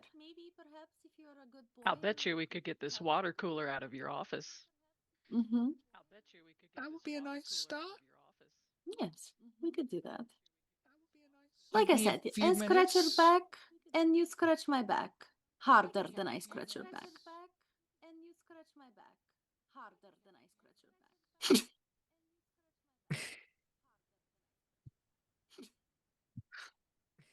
Give me, give me a few minutes to go and laminate, make you this person's ID. You're not gonna have a picture on you, are you? I do. Here. Wow, sepia. Okay, that works. They Don't ran out of color in the printer or something. I don't know. don't touch the computer while I'm gone. Sure, absolutely, we will not touch the computer. Sure, absolutely. Touch the fuck out of it. You will all I'm never He'll know. leave. Like, You know, he'll Charles, leave I you in the believe office. that if you want the data, I think there's the box right there that you can like Oh yeah, touch or do whatever you need to do. I'm way going to ahead start of taking you. XP away for people who say data. Dot. I'm not actually going to do that. But Well, I guess I goddamn- reckon I'll take a gander at this little Amiga 1000. What is an That was a great Amigo computer, all right? 1000? It was a great computer, and it's probably what this guy's using. So I'm gonna get in there and see what I can find about Thalassia. At a 1200, it was great. Intelligence computers, difficulty 7. Oh yeah. Intelligence computers, difficulty 7. You know, you can still. I think. Yeah, I think they redid the Commodore at least. I think you can still get Amigas. Oh, shame. Would you like success at cost? Would you like Gonna success at fucking cost? break this How big is computer. the cost? Something you can enjoy. Something I can enjoy? Then I'll take it. Okay. Something I can enjoy? Then You search through the file system, fruitlessly, until finally, deep within it, you find a scan of an old police report that predates even the filing system. It is the only mention of the name Thalassia. The report is about a man who went missing after being witnessed walking into the Thames River. They resurfaced after several days and was arrested after screaming at pedestrians incoherently about leeches with a human face attacking him and dragging him into the water. The subject was discovered anemic, but there were no traces of leeches in that part of the river, nor have there ever been. The subject also bore no visible lacerations, only bruising consistent with being thrown around within the river. The subject was committed to a mental health unit but died after 2 days. It was not treated as suspicious. As you find this information, the blood surges within you. The beast is coming forward. You need to come out on top, to own and to establish dominance. This compulsion drives you to not only succeed, but to revel in it, taunting the weak and challenging the strong. You make your next interaction into a competition, using all means at your disposal to end up victorious, and then to rub the nose of the loser in their defeat. You cannot use teamwork and perform any action that avoids establishing dominance or challenging authority at a 2 dice penalty to your pools. You are suffering from the dominance compulsion. This will end when you have won and gloated over it. Cool. As you stare at the screen, it suddenly goes black. A small piece of text comes across it. It reads, "I hear you've been looking for me." Could I have been snooping and like behind him to like see because Please this do. is okay. Cool. I know. Please do. The box is talking to you. Is that normal? Yeah, actually. If you knew anything about computers, you'd understand that text being on screen occurs almost every time you use one. I have no knowledge of this box. Yeah, that is apparent. Mhm. However, though, I don't think unless he just turns back to the computer and he just types, "I have been."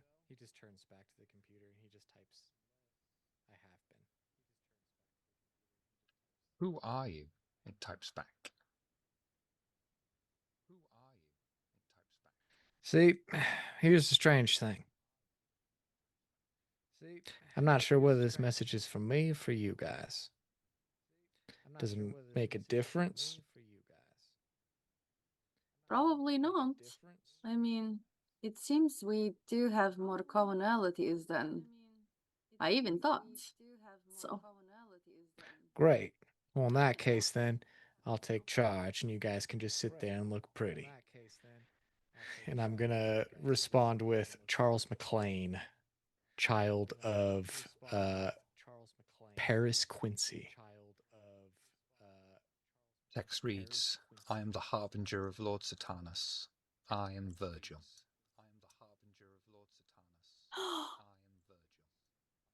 I will take out my freaking thing.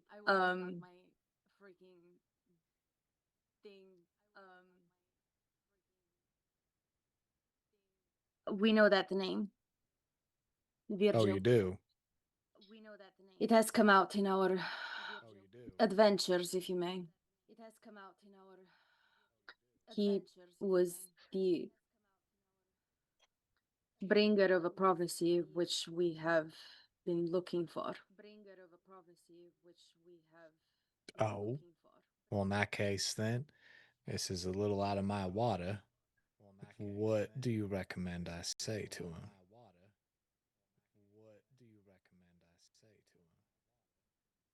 ASL.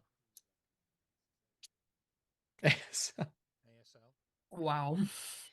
Above table, did we manage to put together the entirety of the prophecy already, or no? Because we had a Don't lose my piece and then we place. found something else. I did put them together, but I don't know if it's the same.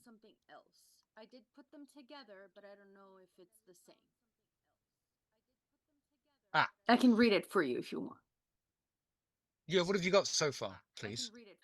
Look into the eyes of your creator. They stood him before a mirror. He was emaciated and covered with wounds. His back was bent. His hair was gone. There was not a single deprivation he had not known. To break the mind under maddening skies, no one can escape, no one alive, nothing remains here. Did you not get black as the rain under blackened skies, rain it eats the heart, come pouring from above, from the Nosferatu? That was... Nosferatu Club was white light, black rain, behold the morbid saint's last parade, cascades of ash and swift decay, behold the morbid saint in his grave, murderous current of needle-sharp teeth, sunken You've deep got into two prophecies there flesher, mixed up. unwashed. You've got Okay. prophecy, but yeah, you have got the full Amaranth prophecy in there. Almost. We're missing 2 lines.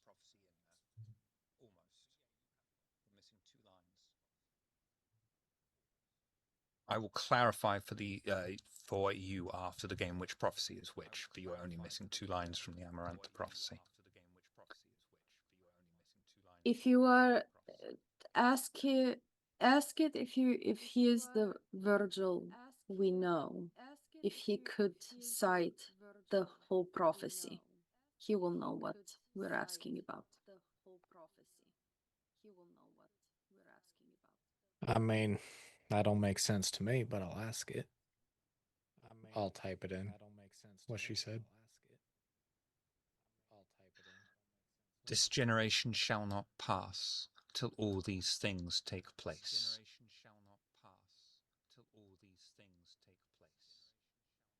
And then he'll recite the rest of the prophecy, which you've already heard, and I'm not going to bother repeating it again because I don't sound anywhere near as good as Fenice does.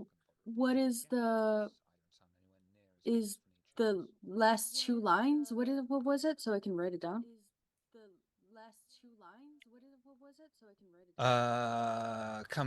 Rain that eats the heart comes pouring from above. Oh, can you write it for me and then I'll just copy it. If you can, please. Thank you. I'll give it to you after the Okay. session. Okay. Because now I'm mixed up as well. But yeah, I'll just write the stuff that I'm missing.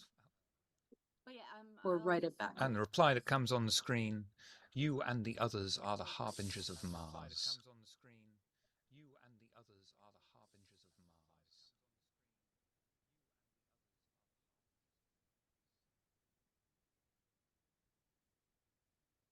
What did he say he was the harbinger of? Satanus. What did he say he was the harbinger of? Okay. I'll note everything down. What is the next step, Virgil?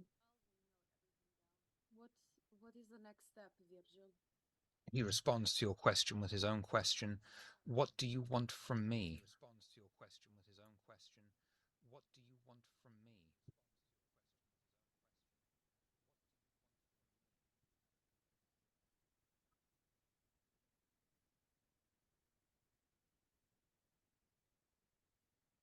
In our literature, Virgil is the guide through hell.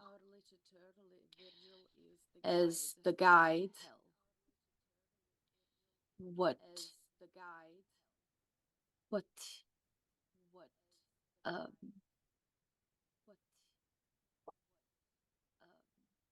which path should we walk now? Beneath the northern gate of the general that led the heavenly host. We will meet soon but not this night.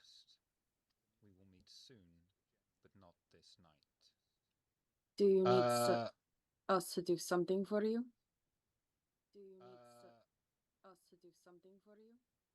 First, hang on. Anyone that wants to do it, you may do wits, streetwise, or intelligence and occult. They have different values. They're quite high difficulty.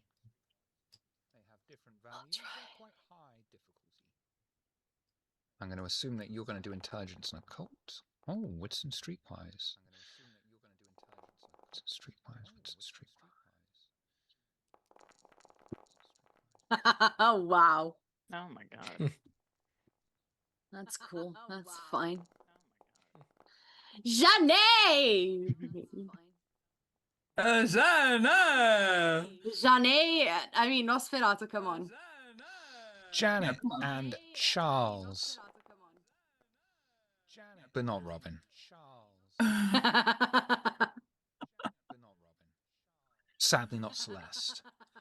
Nope. Saint Michael is said to have led the heavenly host against the forces of evil. There you go, educational. There is the Church of Saint Michael at the North Gate, between Cornmarket and Ship Street, not all that far from Elysium. At that moment, Florence returns back to the office, catching your attention.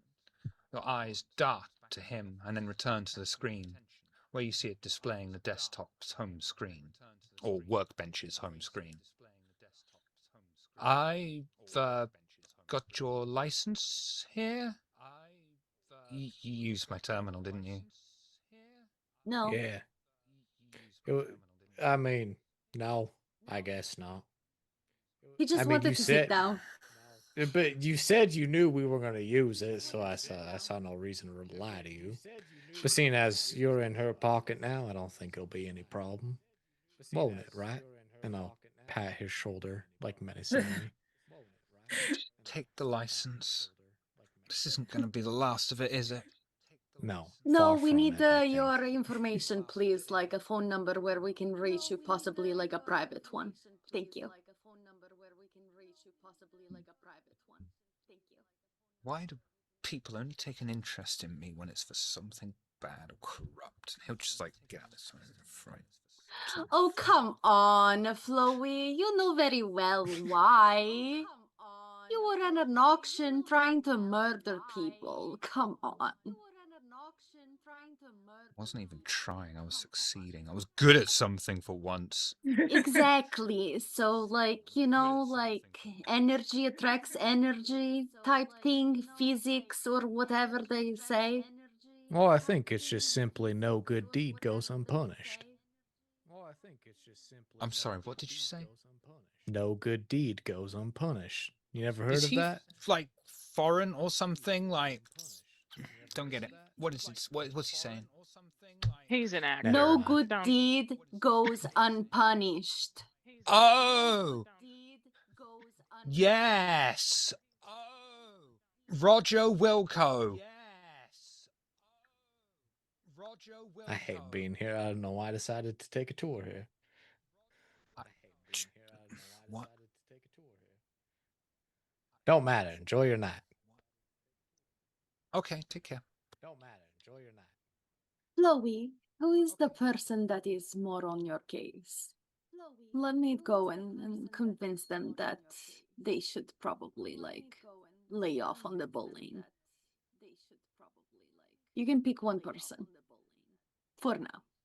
If you continue doing a good boy job, then perhaps I'll figure it out the rest of the people here. I mean, fuck it. Officer Ardman. Okay. He's a dick.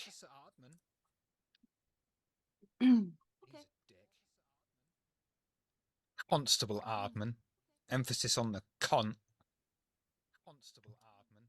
Emphasis on the con.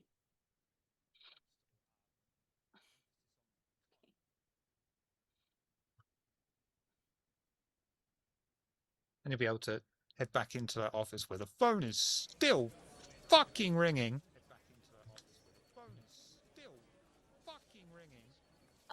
Could I go to, or at least like maybe see if I can peep like a sign for that name that I was just given? Absolutely, it's just across the office way. There's Oh, of Officer course, it's like Ardman and his boss. neighbor in Yeah, front. Okay, got it. yeah, and he's got like a proper door. It's been varnished. No, no window on there, and yeah. I'm just gonna mosey over there and open the door. Is he inside? Yep. Cool, I'm gonna close the door behind me. Tall, great big 7.5-foot dude, clean shaven, 7.5 jaw. feet? 7.5. His name is Officer Ardman. And? Look, bullies are never small guys. They're always these big people that want to bully someone that's literally half their size because that makes them feel really good. I know too much about being bullied. Okay. I'm just gonna immediately, like, if he's looking at my eyeballs, I'm gonna immediately, activate He Mesmerize. says some sexist greeting or implies something sexual towards you. I don't know. I don't care, I'm not listening. I'm going to activate Mesmerize and tell him to stop bullying Officer Florence. He'll instantly glass over and like drool coming out like, "Oh, stop bullying." I'll just turn around and leave.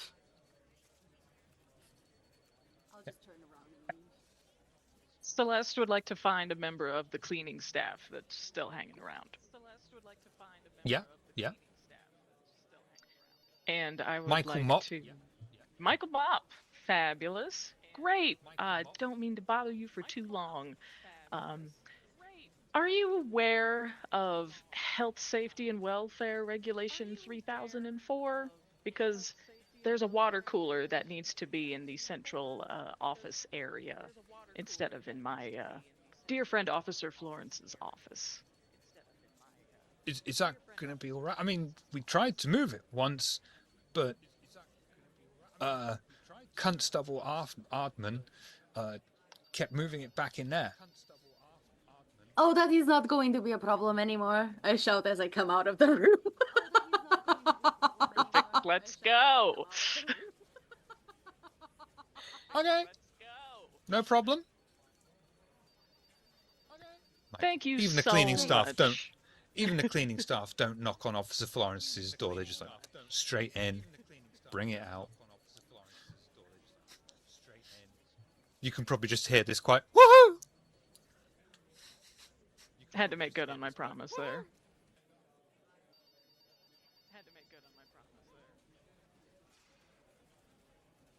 It's the most fun anyone's ever had in a police station. Oh, it was great. It was great fun. And you'd be able to leave absolutely easily without any incident. Just go back and find the car out on the street waiting for you.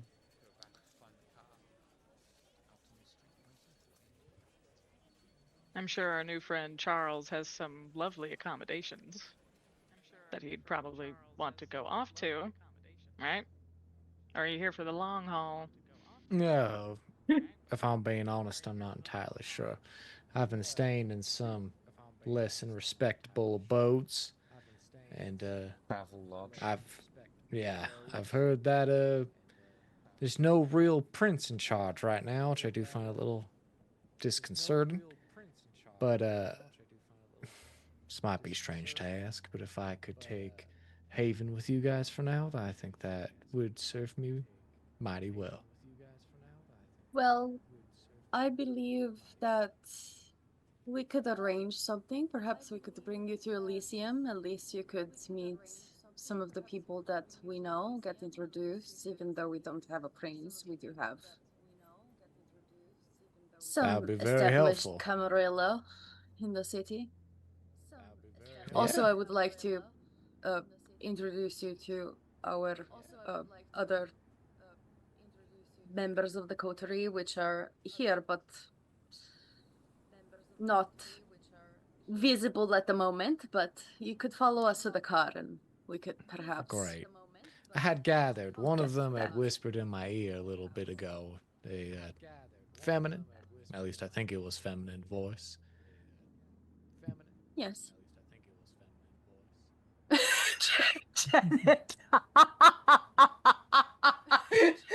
wish I could see Janet, her face right do now. you have a really comfortable couch or something?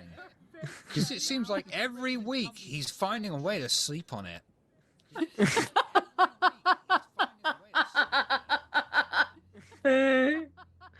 That's true. Nuh-uh. so It was just funny, this God. one. It was just this one. Oh my god, that's Mhm. hilarious. Mhm. I love Janet's expression. It's so good. Okay, let us go to the car so we can formally introduce everybody. And we could go over to Elysium, perhaps consume a little drink together and introduce you to the city. Sounds And like the a plan to me. Okay.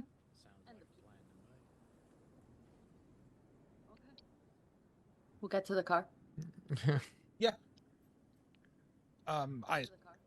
Unless you want to talk en route, or do you want to go straight to Elysium? Or do you want to go gay to Elysium? I don't mind.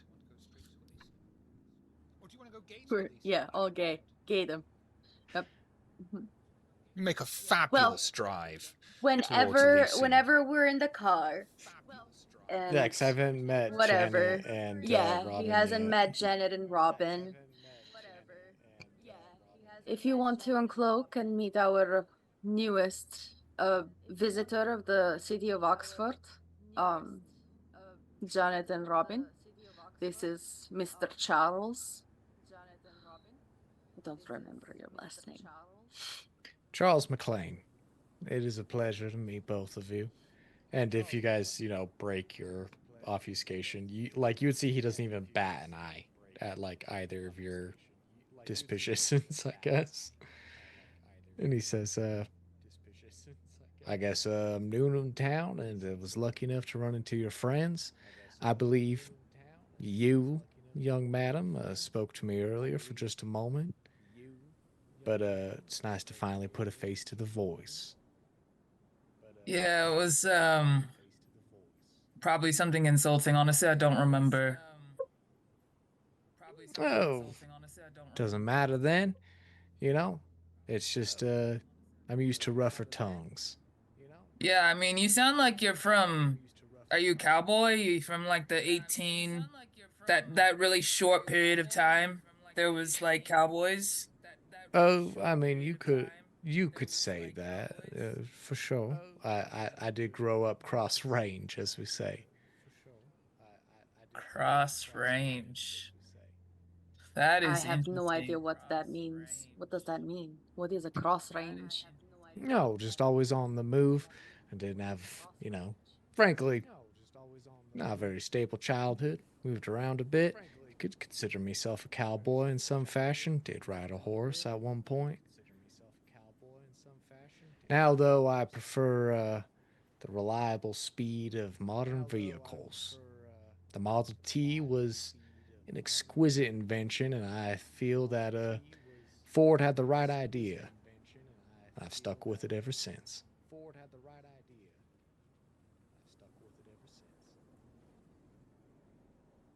Interesting. You seem like a really you seem like a guy, a cool guy. I appreciate that. and you Manipulation, seem like- subterfuge.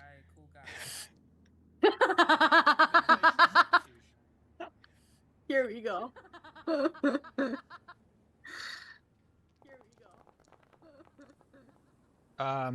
Foghorn Leghorn, wits, and oh fuck, I need to make sure it's on there. Is it empathy? I think. Yeah.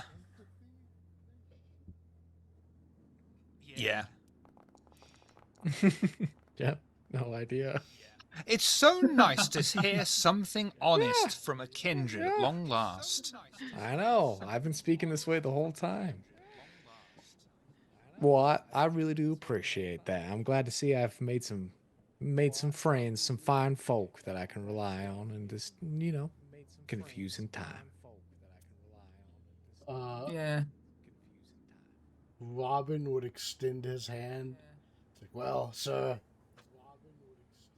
I'm Robin Graves. It's a pleasure to make your acquaintance.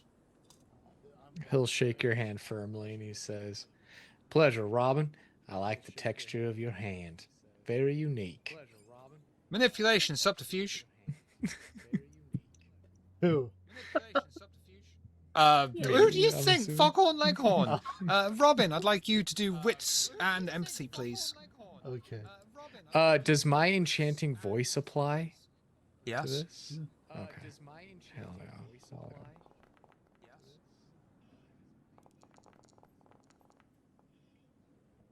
Damn. 5 successes for you. Yeah, Robin, it's so nice to hear an interesting and honest kindred at long last. Thank you, sir. I appreciate it. I get a lot of hate for dripping all over the place and everything, but I'm glad you're a respectful gentleman. Oh, I respect Celeste all our has just ilk. sat in the car thinking, am I the only one not on the spectrum here? I respect all our ilk. We all come in different shapes, sizes, and textures. And so there's no problem with that in my book. It is a bit rude to say that I have a problem with you, since you've been with me for a long time, Robin. I've never treated you like a problem. I just provided ways to make your life easier within the context of our environment.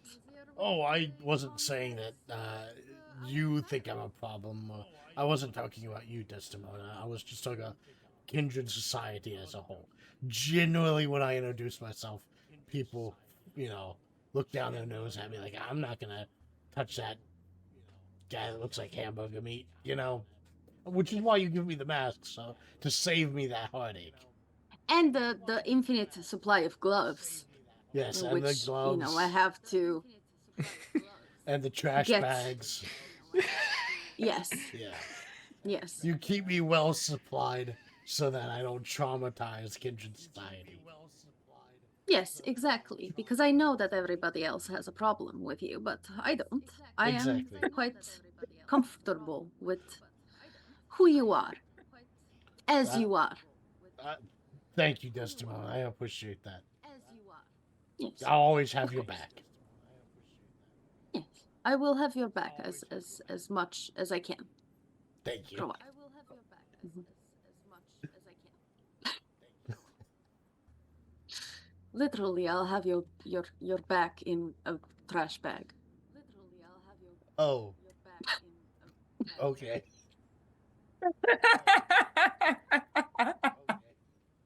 She's not laughing. She's straight serious.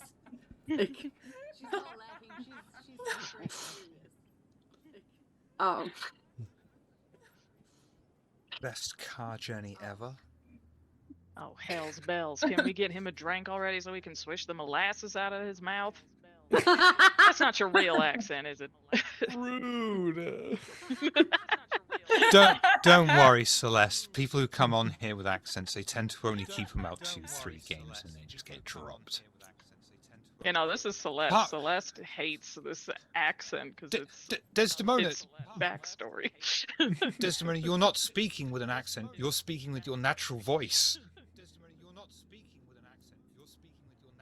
Are you not? Well, now I don't know what to think. The world is different to me now. Everything has changed. No, because I don't speak English like this. This is just, an applied thing. I don't speak it like this in my regular life.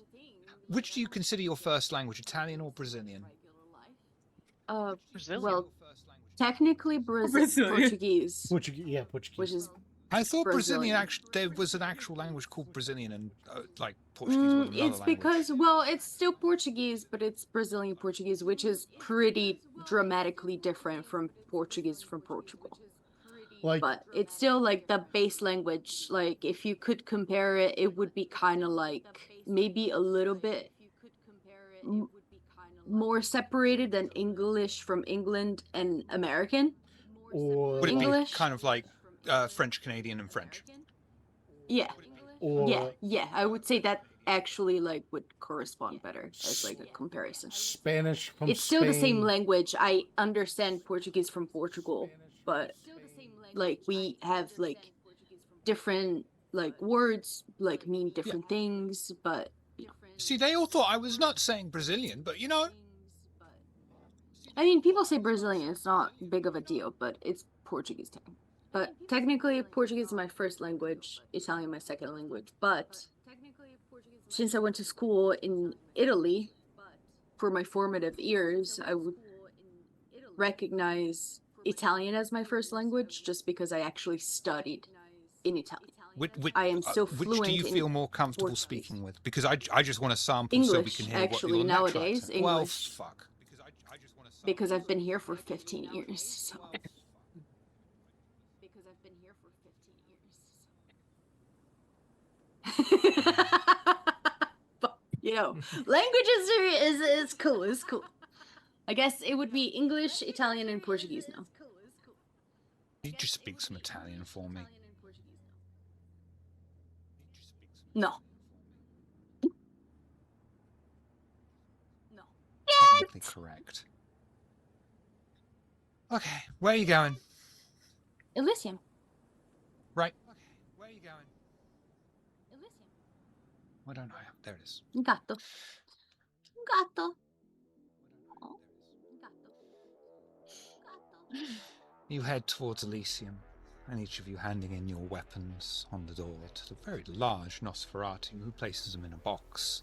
Head down the iron-wrought staircase and head straight to the bar. You notice, most noticeable of all perhaps, that Pandora is not in her booth tonight. It's not your microphone anymore, it's the cat's. I know, she's trying to give you guys some ASMR. Oh. A cutie patooties. As you all head to the bar, the barman finishes up with his current customer, throws a tablecloth over his shoulder, walks over and says, "Drinks, I assume?" Yes, That'd be please. wonderful.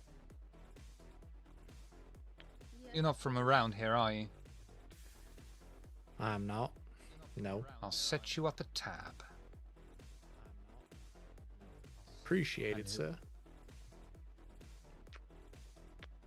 I can't tell if you're being sarcastic or sincere with that accent, but I'll give you a drink anyway. And he'll just... I'm being entirely genuine. Did not mean to lead you astray. Thank you for your patronage.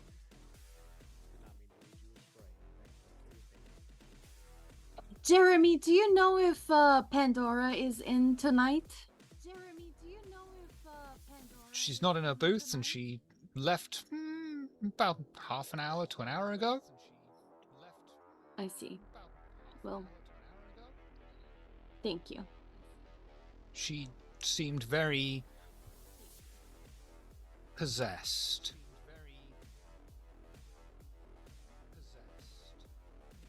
Possessed? In what way? She walked with a purpose. And I mean she walked. She usually glides. Okay. Perhaps she got called for something important.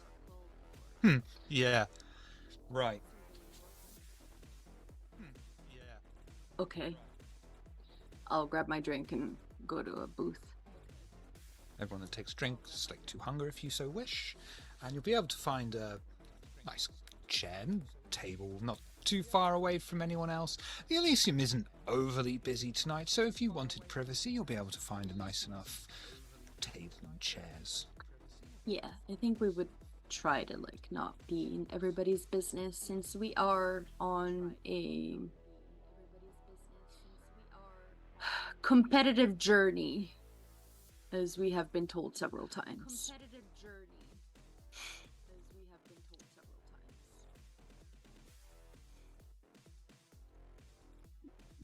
Well, Charles, this is Elysium here in the city.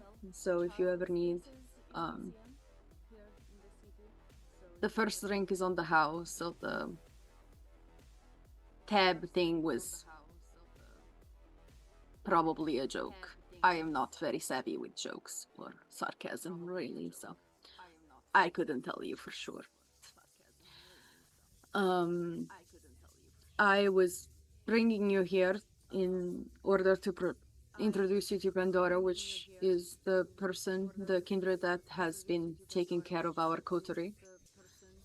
And considering that you came around seeking information that is related to the things that we personally have investigated so far here in the city and been asked to investigate here in the city, I suppose that perhaps if you don't have any other bindings here, you could join us, since we have recently lost one of our companions. We could use the extra help and perhaps your knowledges. Yeah, I'm sorry to hear that. You have my condolences. I'll be more than happy to aid you in your endeavors. Speaking of which, too, something that I did realize when we were searching up that name, the dream I did have was kind of strange with the mention of leeches. I remember being held down and a two-faced leech. Then I woke up with the name in my head, and then I met you. But I'm not entirely sure how correlated it all is, but once I read that with the name and meeting you, I can't help but believe I've entered a bigger game. I await to see what is going on. I've been bored for some time, so consider consider myself interested and intrigued. All right. Well, I believe we all have been. I don't know if you, Celeste, was already here as well, but I believe me, Robin, Janet, and our late companion, Bobby, all experienced something relating to leeches in the river and such things of strangeness. All right. So this is definitely a common thread, that is for sure. Any idea of what it may mean? Is it a symbol of some kind, or is it practical? I don't know. The text in the box was saying something about a location, but I couldn't really identify what that was. All right. Very interesting. What else have you guys been involved with? We have been tasked with collecting some objects of interest. We already retrieved one. We are on the way of retrieving a second one, which is a little bit more complicated to access, if you may, since we will have to depart from this realm and go to the Shadowlands or underworld or whatever you may call it. All right. Okay, that's very interesting. What is it that you seek that is in the afterlife? It is a blade of some sort that has some sort of power related to it, or something like a curse, or I don't know. I just know that it is a silver blade in the Shadowlands. And you're wishing to fetch it. Why? because that is one of the objects of interest that our boss Well, that's test very us to. interesting. Why? It's very interesting. Well, just I don't know, just because see, this might sound strange. I haven't met really many kindred that have the same ability, but every once in a while I can see ghosts and interact with them. And I'm able to, talk to them for a sec, but then they always disappear, and I've always wondered where they come from.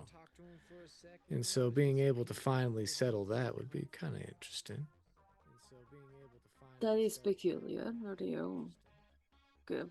Can I ask what clan do you belong to? Oh, beg my pardon. I'm Clan Ventru, child of Paris Quincy.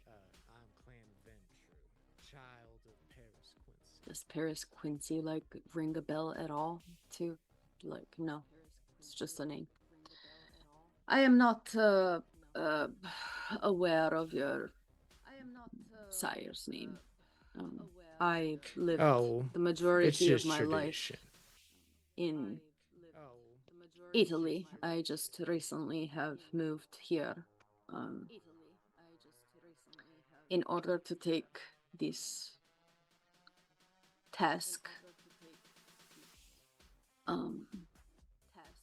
But it is peculiar that a Ventru has the ability to see spirits that is more aligned to my bloodline. I don't think I have encountered many other kindred with the same ability I have. Oh, well, great. I don't know. I always chopped it up to the part of the blood. And I guess that's what it is. But that's your realm, I take it. Yes, I am part of the Clan Giovanni family of Rossellini from Venice. Wonderful. And I can take it 2 Nosferatus, and I'm not quite sure about the other. Toreador. Robin is technically a Samedi, Oh, not a Nosferatu. very rare. Yeah, it's yeah, it's rare, and we both have an interesting look to us, but my clan is notably more decaying than others. Basically, we look like zombies or walking corpses, quite literally. Yeah. I was able to gather that. I just chopped it up to Nosferatu curse. They come in different Yep. textures. Nope. Clan Samadhi at your service. Wonderful. Great. We do have another companion who was called off to, I guess, his own business. He was having a little bit of a identity crisis, but we have a bruja within our coterie as well. Wonderful. Perchance when he has resolved his inner turmoil, he will be back to join us. He had a bit of a shocking discovery a few weeks ago. I believe that tore him a bit inside his mind. He was having a hard time, having a Well, he just sounds literal like identity crisis. He sounds like a bag of hoots. I can't wait to meet him. And you, miss? He would gesture towards Celeste. Yeah. Toreador. Oh. Quite the eclectic group, it seems. We get along just fine. Swell, even. I'm glad to hear it.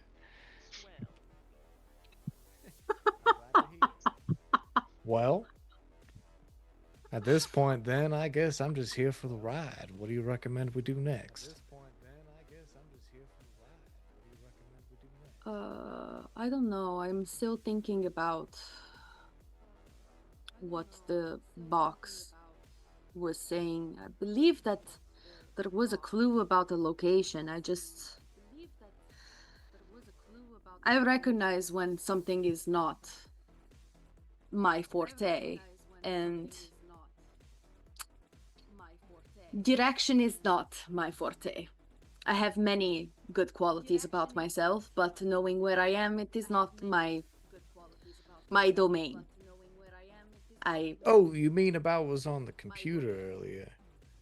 Yes. Right? The box. Yes. Yeah. Well, I did read a tour brochure when I had first arrived that had mentioned that there was something about St. Michael around this area, if I remember correctly. Oh, I saw that too. It's actually pretty close to Elysium. Well, great, we're already here. Oh. Let's just go check it out. Okay. Do you believe that that's what the Virgil text was saying in the box? Probably. Or mentioning? Yeah, I mean, that's what I thought of when he mentioned it. I just didn't see an opportunity to say it at the time. I think it's worth Well, I pointing out do. that the text on the box did say soon, but not tonight. Soon, but not tonight, yes. Yeah, I do remember that it was saying that it was not going to be tonight, but we could perhaps scout the location just to, since it is on the way back to our haven anyway. I also whatever you want to do. trust the streets knowledge. Janet is very good with that. So if she made the connection, I believe that that might be the right thing to go and scope out at least. It doesn't hurt, for sure. All right. Shall we go for a walk, I suppose? Sounds good to me.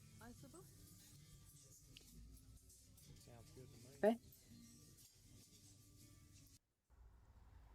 Be able to take your leave of Elysium, climbing up the iron-wrought staircase and having...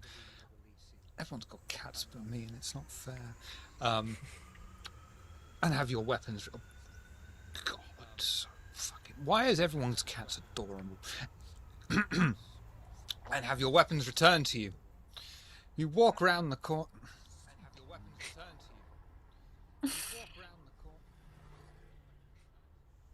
You walk around the corner and make your way along the Oxford High Street, through the many shops that are of course closed, although you see plenty of students still walking to and fro. That's adorable, Nikolai. And eventually you come just to the end of the High Street, in between the end of the High Street and the start of St. Giles, which is a fucking huge, at least by British standards, street. St. Michael at the northern gate is just off from the high street, right on the edge, embedded between two roads.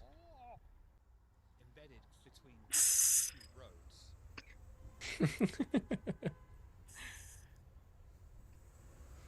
is an extremely ancient, old stone church. Okay. What would you like to know about it? Within reason. What can I tell you about this church? Maybe It's we'll very public. walk around. Is it open? Like, can we go inside? Yes. I don't think church is closed. Perhaps look inside, like grab a little brochure. It's An not a very info big brochure church. of like the church is- history. Christ, is it really? No, it's not. It's something I've just learned. It might be possibly the oldest building in... Oh, no, it can't be, can it? It's one of the oldest buildings in the city. For a church, as you would recognize it, it's really quite small. There's no undercroft or anything like that. It's not even in the traditional, almost crucifix shape. It is just a tall-ish tower with the church attached on it. It's not particularly grand or impressive.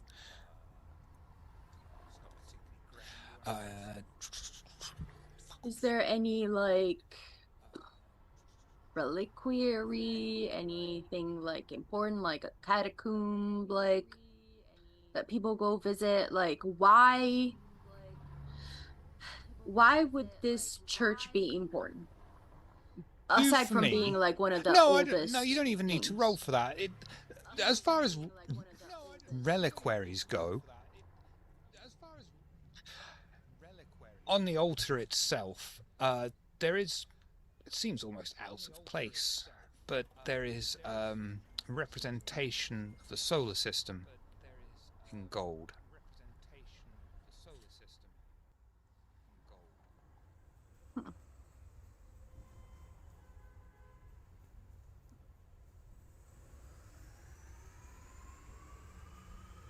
Okay.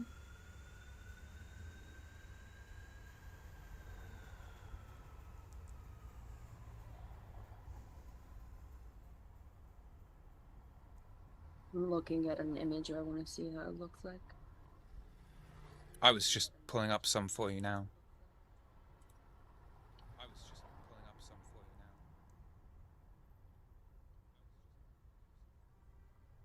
Yeah, it's literally a stone church.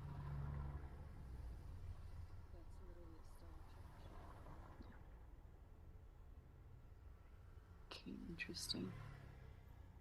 Best guess, it's probably 10th, 11th century.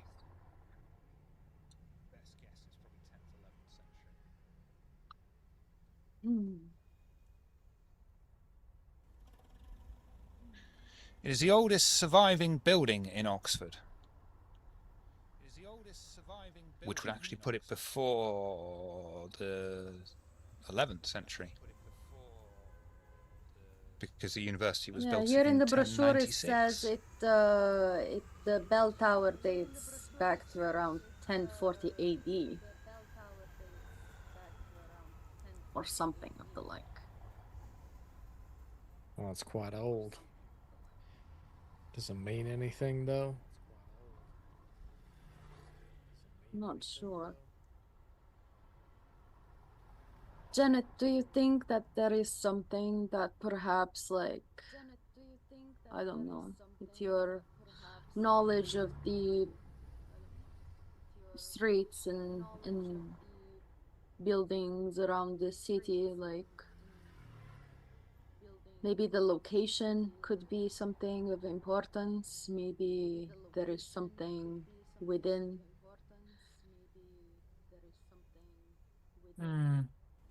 Would I know?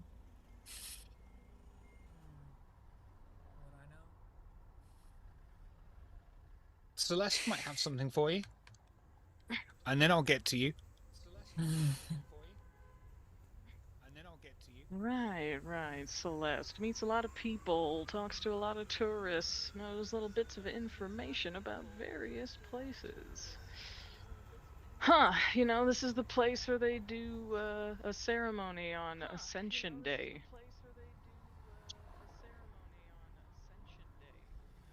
Okay. It's it's quite the spectacle.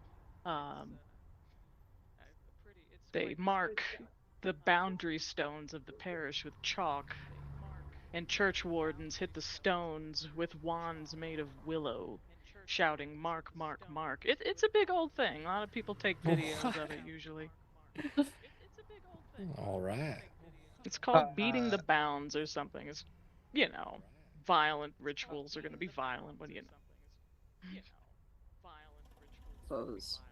Jane, intelligence or wits, occult or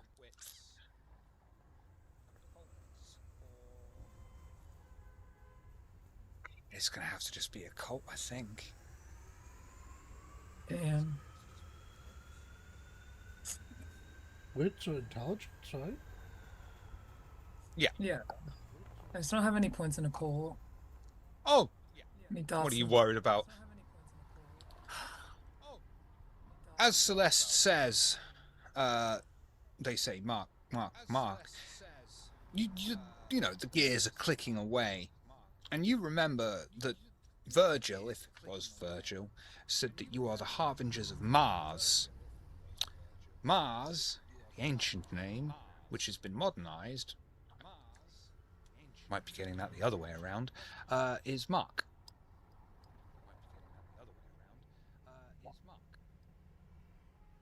Interesting. Do you remember that guy Virgil?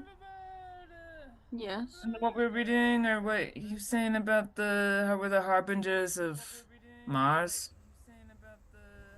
Yes. Well, Mars is also in my knowledge of knowledge is also another term for Mark. Is Mark. So if we're the harbingers of Mars, we're supposed to be marking the stones? Or I guess.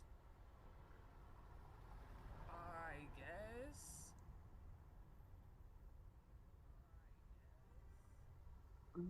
hmm. Would I put something together with this information with my knowledge of occult? Intelligence. No, yeah, intelligence or wits and occult. It's not a particularly hard roll. Only thing you know about connection between Mars, Mark, believe it was the Roman god of war. Yeah. Oh yeah.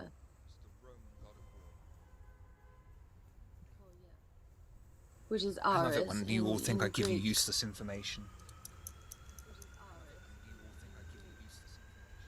Well, I mean, I do know that like a lot of the Christianism and such has been taken a lot from paganism and Mars being the god of war in Roman pantheon, Ares in the Greeks. But I can't.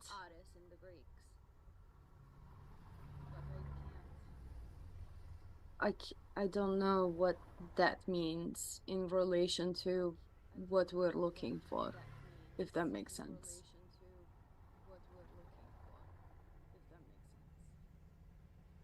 Well, I'm at a loss as well, if that helps. Actually, Uh, very not helpful. what was because from what the text had shown, there was another god, right? Heralds of Mars and the Herald of what was the other one? Satanos. Satanos. Is that also a Yes. Roman god? I mean, that is not a Roman god, that is a very Christian entity. Satan. Interesting. So it is not really in the pantheon unless we're connecting it to Saturn. But I don't know. That gluttony thing we smoked out in the attic, wasn't it talking about ascending? It was. It was off. Oh, sorry, I wasn't here. That's Yeah. Bobby slipping through. That's my bad. I wasn't here. Gotcha. Yeah, I think. Yes, Yeah. yes. Okay, so ascending. We're at the place they do an Ascension Day ceremony where they mark stones, and we're the harbingers of Mars. What could that mean? I'm trying to figure it out as much as you are, but I really cannot piece the pieces together. Because he was talking about ascension, but his ascension was us being incorporated in his big fat body. Yeah. Yeah. So I don't know if he was even talking about this type of ascension within these churches' history and within the Virgil's prophecy.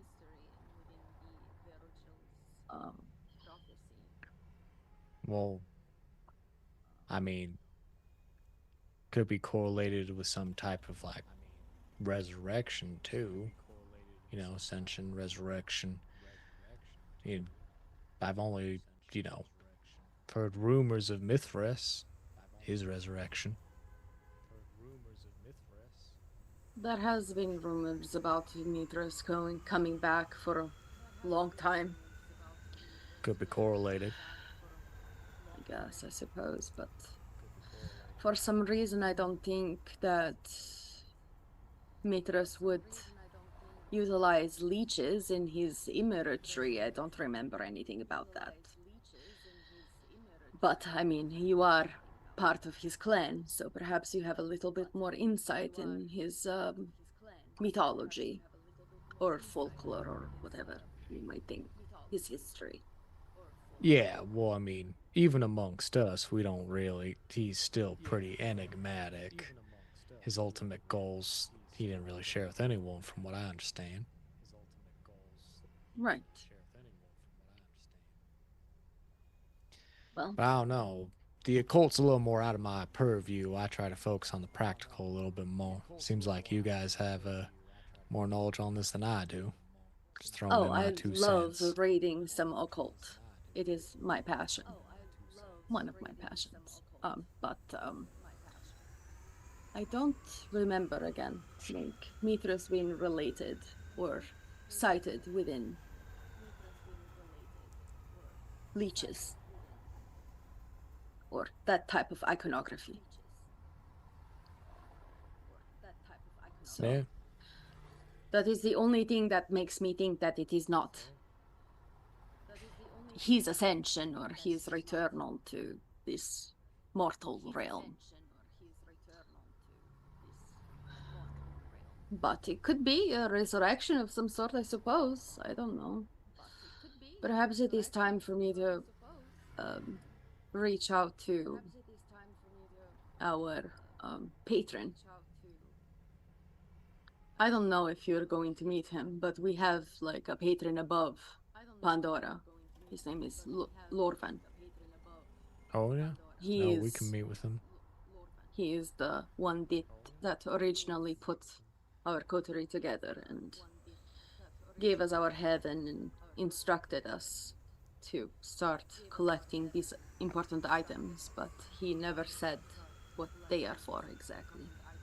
Just said Yeah. that there are other coteries and other kindred looking into the same thing.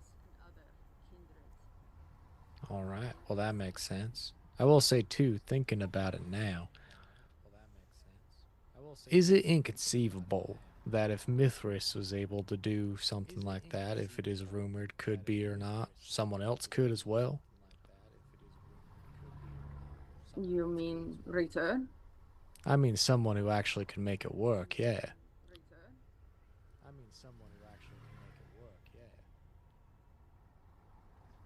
I mean, I know that kindred can go into torpor for centuries if they wanted to, and then return whenever the time is right or when they are called to return.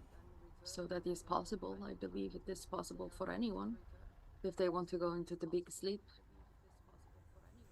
Guess that is a As good long as point. they are secure and protected, I believe that once the blood is given, then they can return to their, I don't know, full power again. Yeah. I have Mhm. some relatives in my bloodline that are sleeping right now and have been sleeping for a few centuries. Definitely, definitely. Yeah, it's just something I was thinking about. You know, you never know. It's best to know who's playing in the game, as it were. Right? But sorry, I didn't mean to cut you off. But this Lorvan character, I'd be happy to meet him. Like what you said, maybe he might know something. Perhaps I will reach out and send an invitation to our haven for him to come and at least update him of our newest findings, considering that we have a full prophecy and the one that we collected at the Nosferatu haven in a few nights ago. All right. Sounds like a plan to me, then. Well, I suppose that if there's nothing else that we can look at here, we could just bring you to our haven and show you around, I suppose. You could take Bobby's room. Sounds good to me. Do you need to retrieve some of your items from your previous lodging? Yeah, I can grab them later. It's no big deal. I don't try to, keep myself light. I mean, we have a car right now. We can just go and grab your stuff and bring it over to the haven. Sure, why not? Okay. I'll direct them to a nearby hotel I was staying in. Make my way up, just grab my stuff, and come back down.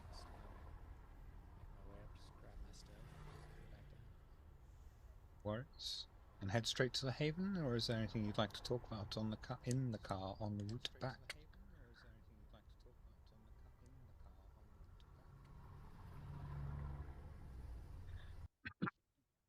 What As you brought enter you back- here, Charles? Was it just your dream, or were you visiting here for another reason, and then you came to Oxford because of your dream? Like, what brings you to the I didn't UK? have the dream until I arrived. I simply, as I said, I'd been running my company for some time, and it was starting to get suspicious with my age, and, appearances were hard to keep up. So I passed it on to my childer, and decided to take a little bit of a vacation, retirement trip. And I just kind of arbitrarily chose the UK. I've always been interested in it, but never got around to seeing it. Came out here and started exploring. Next thing I know, I have a strange dream and I run into you guys.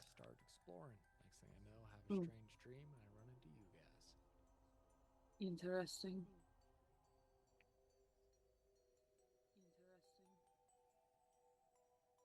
Yeah. Right. I almost feel like in some ways maybe fate brought me here. Dreams do come true. Let's sure hope mine didn't, but we'll see. Yeah, the communal dream with the leeches that we have had was not pleasant whatsoever. Exactly. For us either. Yeah. I'm not looking to go through that again. It was not a good time. I cannot assure that you will not go through that again. I actually would say that it is probably very much more of a possibility that you might encounter more of that. No. Well, that's the way it goes. That's the way it goes. I'm made of stern stuff. All right, I'm just letting you know. Because this might not be like a relaxing retirement like you were expecting it to be. I think Celeste here can attest that she has seen quite a lot for the few nights that she has been with us.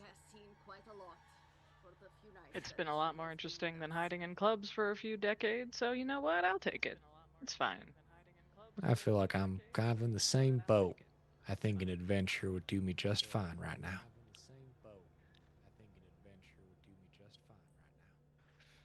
I love the energy. Great. I mean, you gotta go get her. You gotta be a go-getter if you're gonna get where I've gotten. I mean, Couldn't where agree more. exactly have you gotten? Yeah, you know, Fortune 500 company, childhood that respects me. Not being dead and living for the last 200 years, it's been pretty sweet. Not gonna lie. Good for you, Charles. Thank you. What a life you've lived, honestly. Better than most, worse than some. It's always good to live an interesting life. You gotta. You have to leave a lasting legacy, don't you? How will the world know unless there's certain, something permanent declaring your name? That's what my inventions will do. People will know my name for centuries to come. Maybe you can, slap your name on buildings and build statues of yourself. And Oh, absolutely. When you have the money I have, you have to get into philanthropy at some point. It's just part of the game.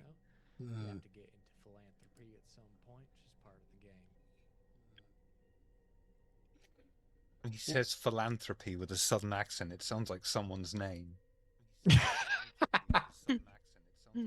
Yeah, this is my daughter, philanthropy. Yeah, philanthropy. Yeah. So my neighbor, philanthropy. As you enter back inside of your haven, one of the rabbits greets you in the doorway. Welcome back, boss. That goddess is back. She said she was welcome, and I mean, we couldn't say no to her. Oh, thank you, Paul. I know exactly who you're talking to, and this is perfect because we were actually looking for her. Has she been escorted to the living room?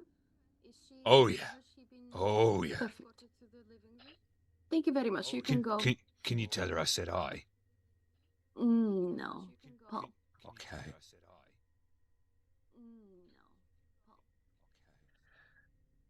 You find Pandora sat in the best single chair you have, using one of the rabbits as a footstool, as another rubs her shoulders, while a third lays on the floor, clearly breathing, but in some kind of euphoric catatonic state. As you enter into the room, Pandora elegantly waves her hand, dismissing one of them. As one of them grabs the man on the floor, dragging him out, muttering something about being the luckiest one. Pandora stands in your presence and starts to pace to and fro without staring at any of you in particular, before she sternly says, "Sit down." I had curtsied to say hi to her, obviously, but I sit down whenever she tells us to sit down. I will make sure to deploy my trash bag before sitting down. This is your furniture. You can get this shit. No, we have an armchair that is Deploy yours, and it's literally covered with that plastic. plastic Yeah, gotcha. cover. Yeah, Yeah, okay. That's I'll your sit chair. in my chair. The plastic Yeah. one. Have I not been your ally?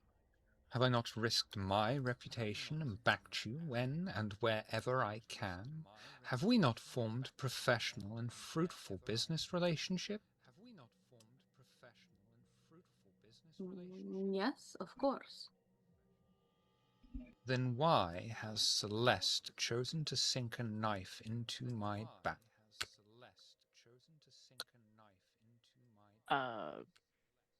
I look at Celeste and I'm like, Celeste, I'm so shocked. We've known each other for so long, and you turn around and do this to us? I've been with the coterie the whole time, and the only thing my knife sunk into was the back of a werewolf's head. So, I don't know. That is quite true. I have the head upstairs that I'm working on, doing a taxidermy for this living room.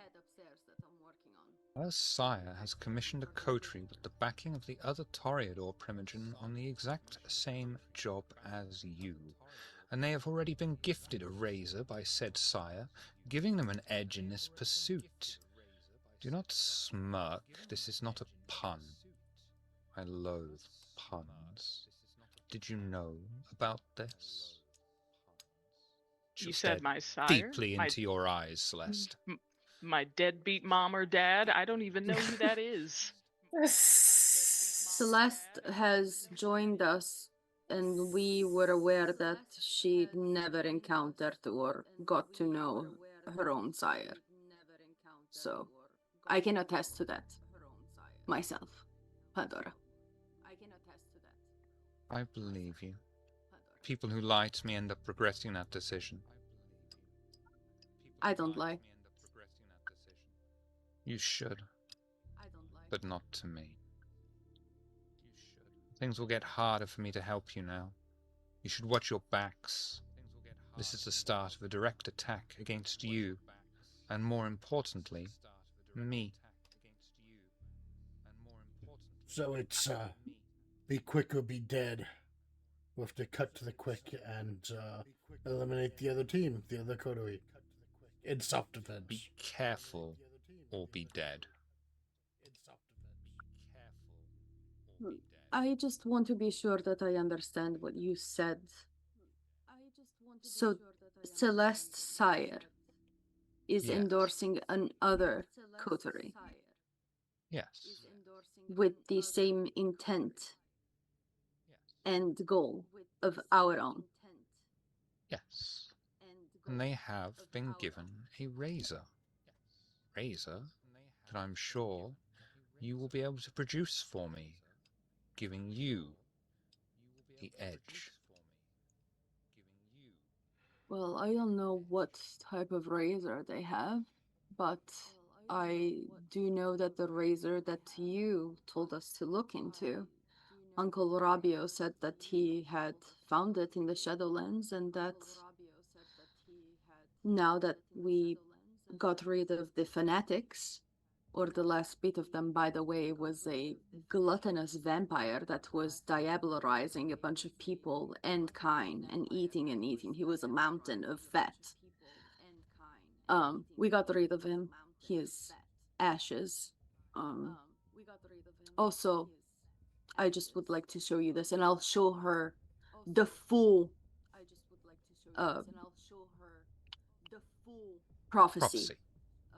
That we recovered the entirety of the prophecy, like you asked me to do. This is for She'll- you. She'll read it very carefully. She'll sit herself back down, click her fingers, and one of the rabbits just scurries on in, footstool position. She reads it over, and she reads it again. It pains me to say this, but you have done well. At least there was some good news tonight. But this also confirms some of my worst fears. The rains won't stop. This city won't change until you have completed this quest. I will not allow anyone else to succeed. I cannot directly confront my counterpart, but I can certainly assist you, quietly. You may be able to find other allies with a clear vision that can help you more directly. I shall, of course, endeavour to endorse you and do what I can, where I can. But there are more eyes on me now than before, and I cannot risk my reputation, even for you. But should you succeed, we will all be greatly rewarded. Celeste, That is quite all right. where will you stand? With your sire, or with me? With the sire that turned me into this and ran away, why would I stay with them? They haven't shown face, voice, anything. And at least you're up front. But I'll stand with this coterie. I can say that I've come to know them, and I can trust after what happened to Bobby that at least we might care about each other a little bit, I guess. What happened to Bobby? Is that not him? She'll point No, Charles. this is this is a new acquaintance that is joining our efforts. Pleasure. Charles McLean. That's your real voice? That was my real voice and my real name, ma'am. Interesting. A shame it's so coarse. I've been called Sound like far a drunk worse. frog. How many times in my life I have been. I hope you take this seriously. Take everything I do seriously. And do people take you seriously with that voice? Since I came over here, not so much, but most of the time, yeah. Especially when they hang out with me for a while. I tend to win people over some way. I hate it. Change it when you're around me. I don't think I can do that, ma'am. Then do not speak to me or around me again. If that's what you wish. You know, What did I when in just say? Rome. He just chuckles.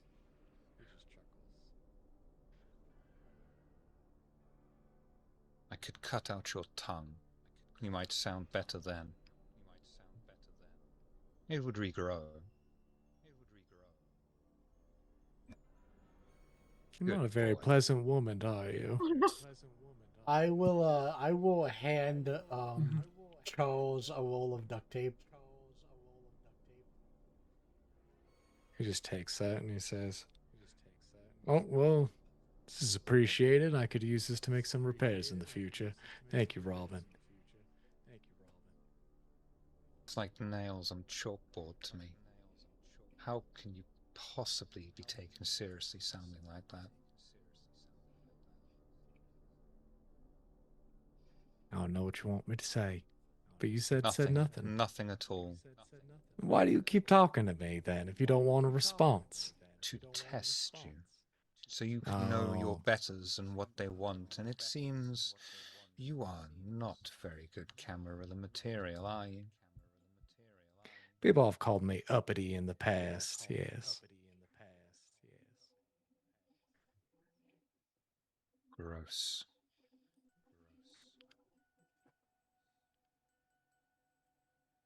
Very well. This was not an entire waste of my time. Pandari, would you like me to give you a copy of this?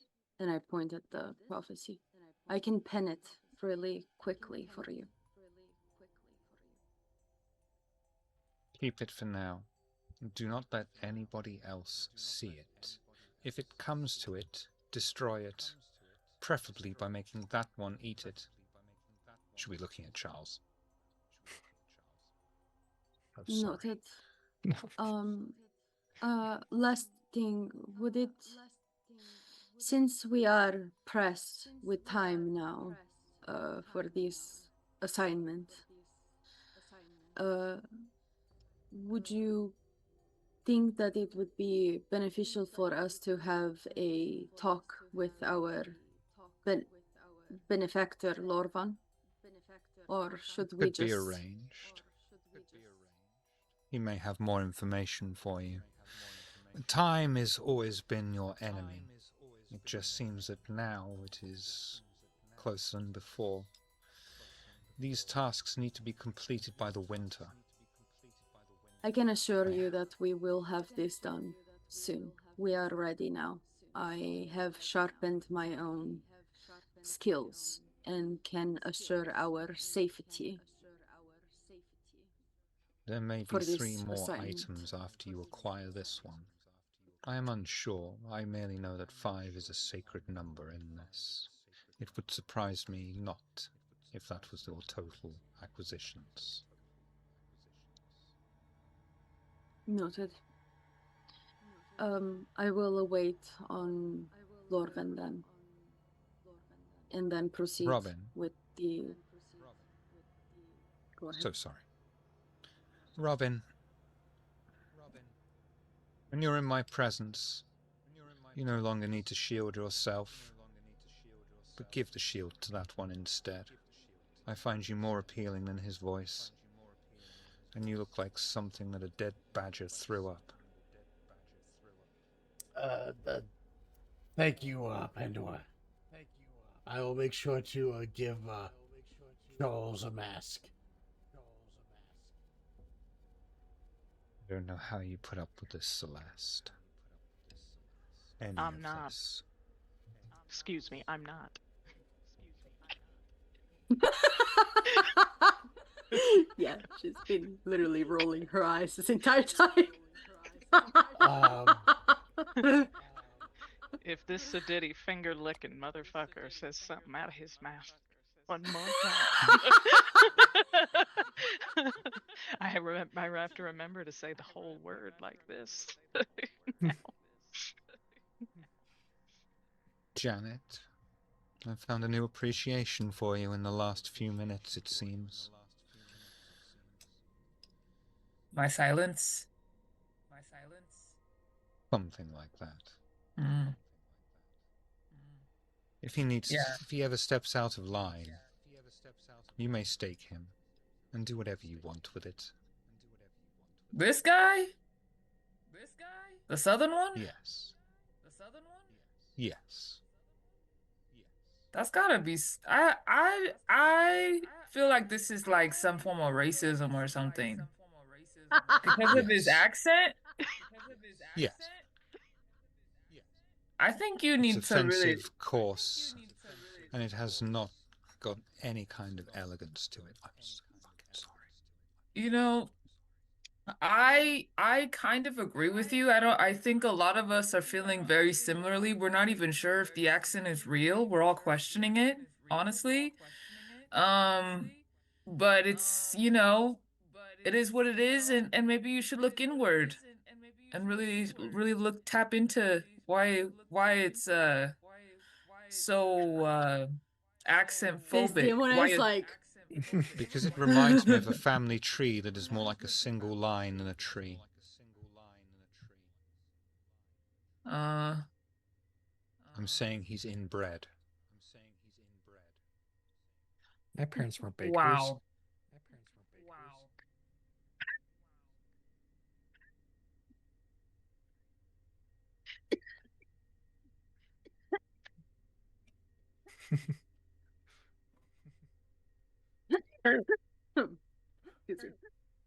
Are you sure they're not bakers? Did they ever talk about having a bun in the oven? Why am I in charge of this turd farm?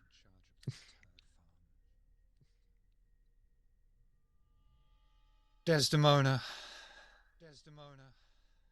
You have my sympathies. I curtsy. Good evening to you all.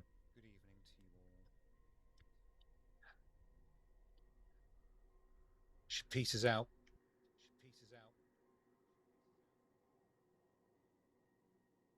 I liked her. It's good to see people taking charge around here.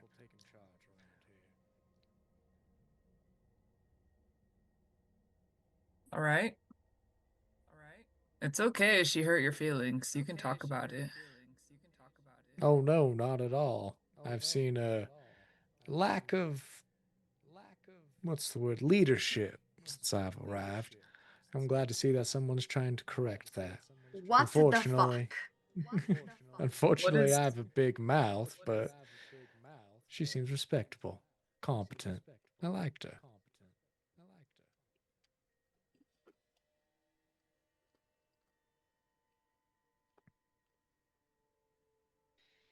But that being said,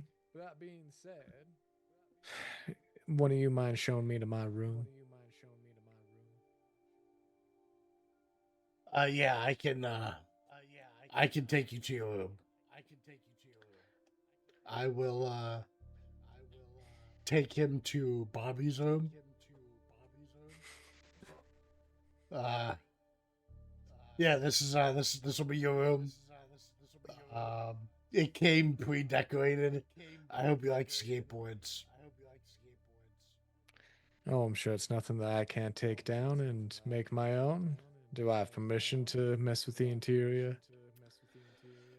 It's not my place. If you catch up with Bobby and ask him, I'm sure he can give you the A-OK. Wasn't that dear compatriot of yours dead? I heard a couple of you mention it throughout the night. Oh, you got me. Okay, yeah, you can do what you want with him. You know, you're a very clever fellow, Robin. Thanks. Manipulation and subterfuge. Okay. Robin, what was it? Wits empathy, or was it wits expression? No, it was wits empathy.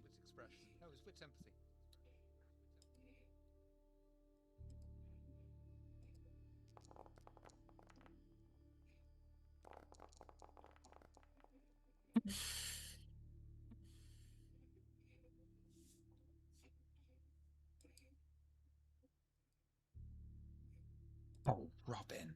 God damn it.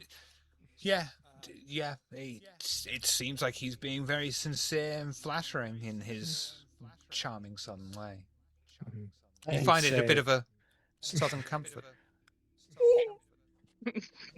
He'd Thanks. follow up and say, yeah, just so you know, too, if that leash of yours ever begins to chafe, there's always others that can carry it with a gentler hand. And he'll just step inside his room.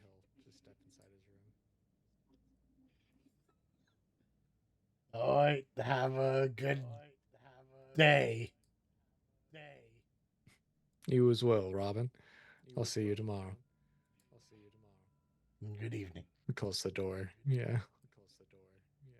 Really like this character. I just want you to know that, DW. I'm really liking the character. Thank you. I want to do something because I really needed to go to the fucking bathroom, but I peeped that fucking backhanded comment. Desdemona is going to go after you go to your room and people kind of scatter to their own. I will knock at your door, Charles. Okay. Charles answer. You say, oh, good to see you, Desdemona. May I How can I enter? help you? Please. I was just taking down some of these Playboy posters. They seem they're very distasteful. De gustibus non disputandum est. Sure. Yes, absolutely. Whatever that means. It is useless to dispute taste, since it is subjective. How very European of you. Yes. Indeed. I have noticed that you were saying something about the lack of leadership in this household. I would like to tell you that I was just saying what's in the city. Because you defer to Pandora, don't you? She's reaching on a Yes. wider scale. Sure. That's You all know I meant very to well. say. If you are part of the Camarilla, you know very well that it is a structure built that way. You start on the low Absolutely. side and then you expand up on top. There is always somebody on top, unless you are the top dog of the city or whatever the fuck you want. All I wanted to say, and I came here to tell you this, is that I took upon myself to be the leader of this coterie, and we have been quite successful so far.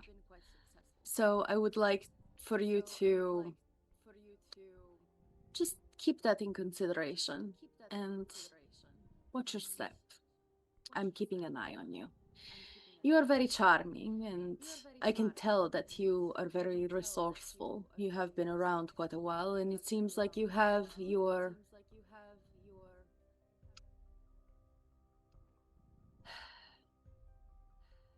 excellencies, if you may.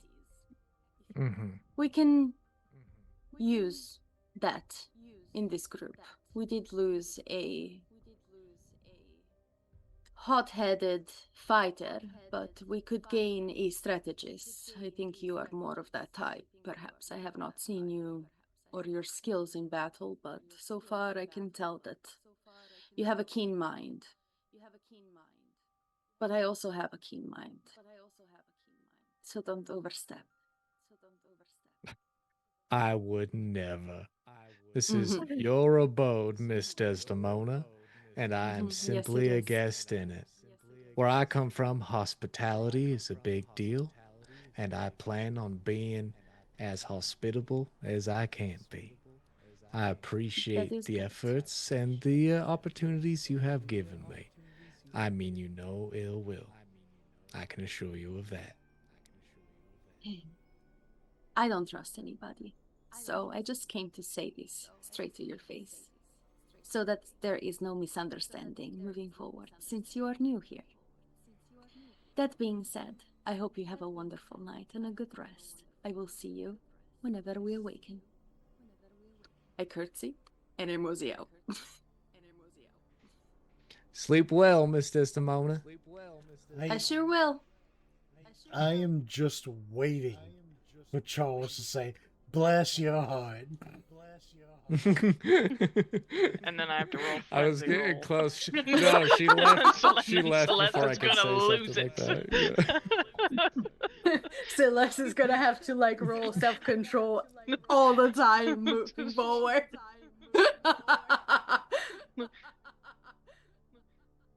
Worse for me, because I've got to find someone with a southern accent to play a side, because I'm not going to be able to do that. True. And with that, we shall bring this week's Heart of the City to an end. Thank you all for coming and playing. Thank you for coming and watching. We will be back in 2 weeks at least, because Noscavian has got to take his mother to an Alcoholics Anonymous meeting, because the intervention has At a come up winery. and it's just time. And then going to a winery after to celebrate. That got you, didn't it? So, Robin, who are you? What do you do? Do you do things? Let's find out. I caught you off guard. I'm so sorry, Robin. Yeah, I am sorry. Noscavian. I play tabletop on Table of Horrors. I don't have my books on hand, so I can't talk about them. But yeah, I play Jason on Mondays, and I play Robin Graves on Thursdays. In my books, I love how you forgot. Somewhere in What character am I today? Where am I today? Who am I today? Fuck!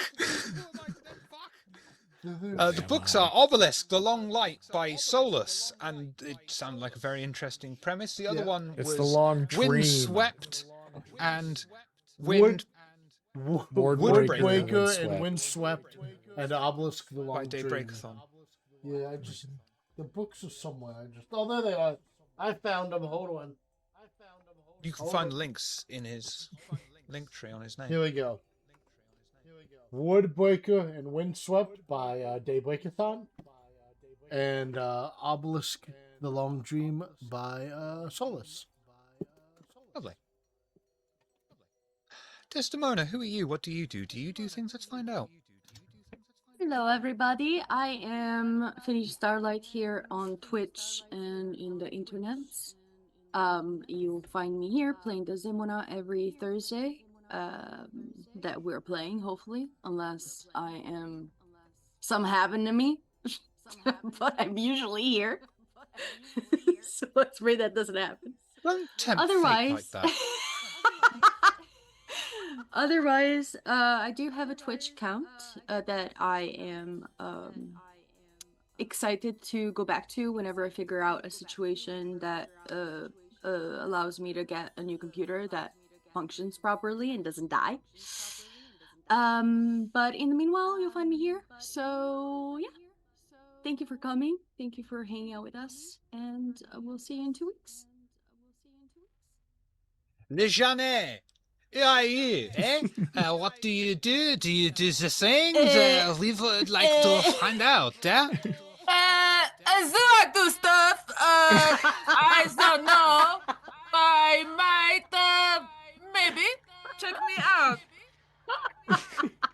You sound like Borat.